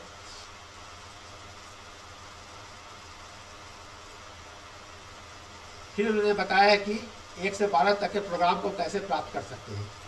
तो आप सूर्य प्रभा पर जाके अगर लॉगिन करेंगे तो आप अपना व्हाट्सएप नंबर डाल देंगे या तो मैसेज आपके उस पर आ जाएगा। वैसे आजकल डायरेक्ट भी दिख रहा है ये, इसको भी आप सर्च कर सकते हैं, देख लीजिए, देखेंगे तो मिल जाएगा। विजय किरण जोशी जी ने वीडियो डाला है, जोशी जी जो वहाँ देखते हैं इसको, इस वीडियो को भी आप देख सकते हैं। जब ये पूरे मॉड्यूल को आप देख ले सरसरी निगाह से, तब एक तीसरा फॉर्म आपके पास आएगा, दिख रहा है फीडबैक फॉर्म। इस फीडबैक फॉर्म को भी आपको भरना है। खोल के मैं दिखला रहा हूँ मैं। फीडबैक फॉर्म, पहले रजिस्ट्रेशन फॉर्म आप भर दिए, फिर आपने मॉड्यूल देखा, फिर आप जो है फीडबैक फॉर्म अपना देखिए भरेंगे आप उसको। इसमें नाम है, विद्यालय का नाम है जो पहले भर चुके हैं वो सब है, स्कूल क्या है आपका, डिस्ट्रिक्ट क्या है, ब्लॉक क्या है, फ़ोन नंबर, राज्य का नाम। फिर नेक्स्ट करेंगे तो इसमें सवाल आएगा, जब नेक्स्ट करके भरेगा तो इसमें सवाल आएगा, कुछ सवाल पूछे गए हैं, उस सवाल का जवाब आपको देकर सबमिट कर देना है, तो आपका फीडबैक सबमिट हो जाएगा। ये 2 काम आप कर देंगे। उसके बाद तीसरा फॉर्म आपको मिलेगा कुछ दिन बाद। इसके बाद आपको क्या करना है कि जब फीडबैक और रजिस्ट्रेशन और फीडबैक 2 को आप भर देंगे, उसके बाद आप अपने बच्चों को, जो बच्चे आपके हैं संपर्क में अपने विद्यालय के या किसी दूसरे राष्ट्रीय विद्यालय के बच्चे हैं, किसी कक्षा में हो, उनको आप सूर्य प्रभा चैनल के बारे में बताएंगे, इसके लाभ बताएंगे और ये भी बताएंगे कि इस प्रोग्राम कब कब आता है और कैसे इसको आप दे सकते हैं। तो आप ये चीज़ों की जानकारी देंगे, 2 दिन 4 दिन 5 दिन जितने दिन दे सकें। और उसके बाद आप एक तीसरा फॉर्म भरेंगे, एग्जीक्यूशन फॉर्म। सबसे लास्ट में एग्जीक्यूशन फॉर्म दिया हुआ है और एग्जीक्यूशन फॉर्म आप इसको भरेंगे लास्ट में। सबसे अंतिम प्रक्रिया ये है और इसमें भी नाम है, नाम है, स्कूल है जो पहले भर चुके हैं, जनपद है, विकास खंड है, मोबाइल नंबर है, ईमेल है और आपने डाइट से प्राप्त सूर्य प्रभा प्रशिक्षण का विद्यालय बच्चों को बता दिया है, हाँ नहीं, ये लिखेंगे आप इसमें। आपने कितने विद्यार्थियों को सूर्य प्रभा DTH चैनल के द्वारा बता दिया है, कितने को बताने की संख्या लिखेंगे। आपके विद्यालय कक्षा कितने बच्चों का फी टू वो DTH है, जितने बच्चों का DTH है या टेलीविजन है या केबल कनेक्शन है, वो आप यहाँ लिख देंगे। सभी के पास अगर होता है फिर ये पूछना है कि आपके विद्यालय के कितने बच्चों के 3 to होम देखिए, तो पीएम विद्यालय की कक्षा 1 के 12 चैनल आ रहे हैं, इसको आप भर देंगे। कितने बच्चों का केबल कनेक्शन है, इसको भर देंगे। इस तरह से जो प्रश्न पूछेंगे उसको आप भर देंगे। इसमें जो सबसे अलग चीज़ है वो है कि इसमें एक फ़ोटो अपलोड करना है। सबसे लास्ट में फ़ोटो बच्चे ये बच्चे जो है कोई चैनल देख रहे हैं, स्वयं प्रभा का उसका फ़ोटो ले सकते हैं। आप बच्चों को बता रहे हैं इस देखिए चैनल के बारे में, उसका फ़ोटो आप अपलोड कर सकते हैं। बच्चे जो हैं ऑनलाइन लर्निंग कर रहे हैं, उसका फ़ोटो अपलोड कर सकते हैं। डीटीएच का प्रोग्राम ऑनलाइन लर्निंग कर रहे हैं। स्वयं प्रभा चैनल के सारे वीडियोज़ बाद में स्वयं पोर्टल पर भी उपलब्ध है, यूट्यूब पर भी उपलब्ध है, वहाँ भी इसको देखा जा सकता है। तो उसका फ़ोटो आपको अपलोड करना है। एक फ़ोटो आप भी आप इससे अपलोड करेंगे। तो इस तरह से ये 3 चरणों में रजिस्ट्रेशन, फीडबैक और क्रियान्वयन, एग्जीक्यूशन के 3 चरणों में स्वयं प्रभा कार्यक्रम का समापन होता है। इस 3 चीज़ों को आपको करना है। मैंने 19 अगस्त को जब प्रशिक्षण करवाया था 125 साथियों को, तब भी इस बात को अनुरोध किया था उनसे कि वो करें इस बात को। हालांकि अब मैंने इसको विभागीय माध्यम से पत्र भी भेज दिया है। इसमें सभी शिक्षक को करना है और अधिक से अधिक बच्चों का करना है। अब बच्चों के साथ दिक्कत है कि बच्चे खुद तो कर नहीं पाएंगे, छोटे बच्चे बिल्कुल नहीं कर पाएंगे। तो आप जो बड़े बच्चे हैं 6 से लेकर के 12 तक के, उनमें से कुछ बच्चों को आप जो है खुद अपने ही मोबाइल से या लैपटॉप से उनको रजिस्टर आप करेंगे, उनका फीडबैक देंगे और उनका जो है एक्सक्लूसिव फोटो आप उनका डाल सकते हैं। मैं एक चीज़ और शेयर करना चाहूँगा, उसमें इस लिंक को प्रभा के लिंक को डीआरडी साइंस के लिंक पे शेयर कर रहा हूँ, कर दूँगा और उम्मीद करूँगा कि आप लोग सब लोग इसको भर देंगे। 3 प्रक्रिया जो उसको कर देंगे और बच्चों का अधिक से अधिक जितने बच्चे संभव उनको रजिस्टर आप करिए और फीडबैक एक्सक्लूसन वगैरह कर दीजिए और अपना तो कर ही दीजिए। साथ ही अधिक से अधिक अपने साथियों का भी आप कोविड के लिए प्रेरित करिए। अपने विद्यालय के साथी, जैसे इंटर कॉलेज के साथी हैं आपके, वो तो इंटर कॉलेज में है, सब साथी हैं, आप जितने लोग हैं सबका भर दीजिए, भरवा दीजिए। और अपने बच्चों का अगर आप 10-15 बच्चों का भरते हैं तो बहुत हो जाता है, रजिस्ट्रेशन हमारी बढ़ जाएगी, हमारे जनपद का प्रतिष्ठा बढ़ेगी, सम्मान बढ़ेगा। तो इसमें सर स्वयं प्रभा चैनल के बारे में मेरी तरफ से यही जानकारी थी। अगर किसी का कोई प्रश्न हो तो वो पूछ सकते हैं, कोई साथी कोई प्रश्न पूछना चाहते हैं तो वो पूछ सकते हैं। सर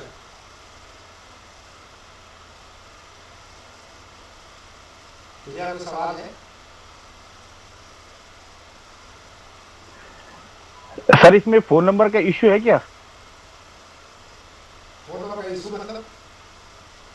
हेलो, हाँ, इशू मतलब सर जैसे एक ही नंबर से अगर अलग अलग बच्चों का भरवाना चाहे, हाँ भर सकते हैं, कोई इशू नहीं। फोन नंबर ईमेल का कोई इशू नहीं, कोई इशू नहीं। ठीक है सर, ओके ओके ओके। और कोई सवाल किसी का?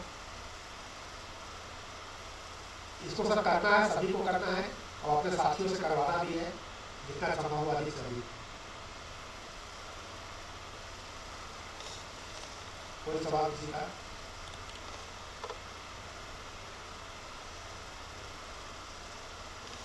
नहीं।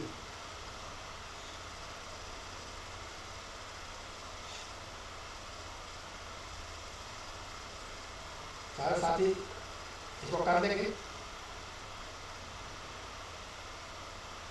ठीक है,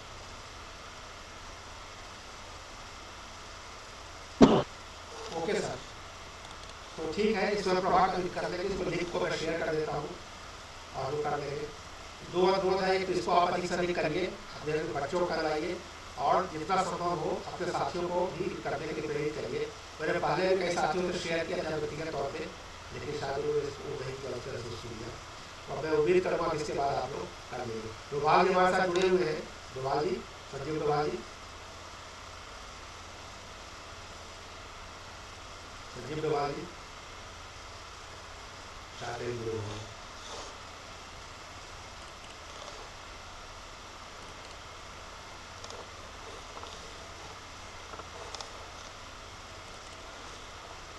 ठीक है, तो आज 2 प्रेजेंटेशन में था कि एबीएस मॉड्यूल का, एक स्वयं प्रभा का। इसके अतिरिक्त अगर हमारे साथी किसी और मुद्दे पर बात करना चाहते हैं तो अभी खुला मंच है, उस पर हम लोग बात कर सकते हैं। सर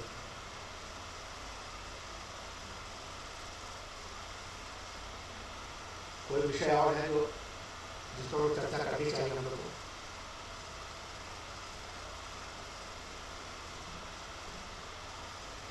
हमारे डॉक्टर हरीश टोटियाल जुड़े हुए हैं, इन्होंने कोरोना काल में बहुत काम किया है, व्हाट्सएप ग्रुप का आप लोग देखते रहते होंगे, और इन्होंने करीब 1000 वेबिनार का रिकॉर्ड भी कायम किया है।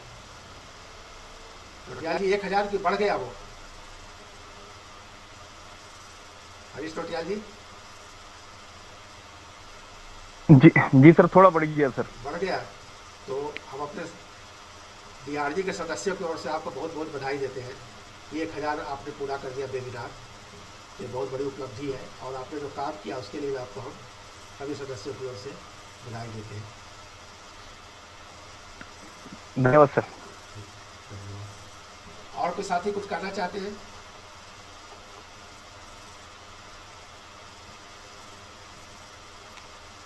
अवनीश?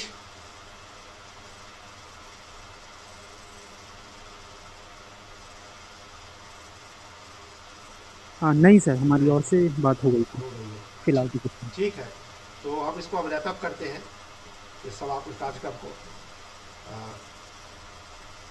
सर जी बोलिए रोटियाल जी। सर मैं कह रहा था सर, ये 3 दिन का वो नहीं मिलेगा सर हमें इस बार कोई सर्टिफिकेट? हाँ मिलेगा बिल्कुल, वो मैं भेज दूंगा। ठीक है, thank you sir. Bill pay bill. हाँ, एक अच्छा याद दिला दिया आपने। मैं ठीक, क्योंकि कंटिन्यू सर हमारे पास है ना, तो इस साल का 0 ना हो जाए, चाहे मैं भूल सर थैंक याद यू। दिला दिया, मैं भूल भी गया रहा था, सर्टिफिकेट के लिए नहीं, दूसरी चीज भूल रहा था मैं। आप लोग ग्रुप पे रहिएगा, आप लोग ग्रुप पे रहिएगा। मैं अभी तो नहीं, 1-2 दिन में एक रजिस्ट्रेशन फॉर्म डाल दूंगा गूगल का, स्वयं प्रभा का एक अलग डालूंगा, स्वयं प्रभा से इसको तालमेल मत करिएगा, स्वयं प्रभा का तो अलग डालूंगा। एक इसके लिए अटेंडेंस फॉर्म डाल दूंगा जिसमें ईमेल वगैरह आपका रहेगा, तो जब वो सारे का आ जाएगा मेरे पास तो मैं सर्टिफिकेट मेल कर दूंगा सबको। उसमें सर हम फीडबैक भी दे देंगे ना, जैसे केआर शर्मा सर का बहुत अच्छा लेक्चर था का। जी, तो वही करना, रजिस्ट्रेशन तो फीडबैक फॉर्म में डालूंगा एक अपना। सर स्वयं प्रभा का तो एक अलग है, जो स्टेट लेवल का है वो तो स्टेट में ही हो जाएगा वो, लेकिन एक अपना मैं डालूंगा डीआरजी का रजिस्ट्रेशन फॉर्म, उसको भी भर दीजिएगा सब लोग, उससे मेरा ईमेल सबका मेरे पास आ जाएगा। जी हाँ, फिर घबराइएगा ना, मैं खुद डीआरजी का ग्रुप जो है वो डिजॉल्व कर दूंगा, क्योंकि ग्रुप बहुत ज़्यादा हो जाने में दिक्कत होती है, मैं मानता हूँ बात को। फिर सर्टिफिकेट में मेल कर दूंगा सबको, पीडीएफ में खुद मेल कर दूंगा, वो मेरी जानकारी नहीं। Thank you sir. अच्छा याद दिलाए, धन्यवाद आपको। और कोई साथी कुछ कहना चाह रहे हैं? नहीं, तो मैं इस कार्यक्रम को सभी साथियों को 3 दिन मेरे साथ जुड़े रहे, सहयोग किया, साथ मिलते, अगर ऑफलाइन होता है साथ आमने सामने मिलते तो कुछ ज़्यादा गेट टुगेदर, ज़्यादा डिस्कशन हो पाता है, बहुत सारी चीज़ें। ऑनलाइन की अपनी दिक्कतें थी, फिर भी बहुत अच्छा लगा आप लोगों के साथ मिलके। आप लोग घर में रहें, स्वस्थ रहें, सानंद रहें, और इस आकांक्षा के साथ ही मैं आज के इस कार्यक्रम को समाप्त करता हूँ। आप सबों का बहुत बहुत धन्यवाद।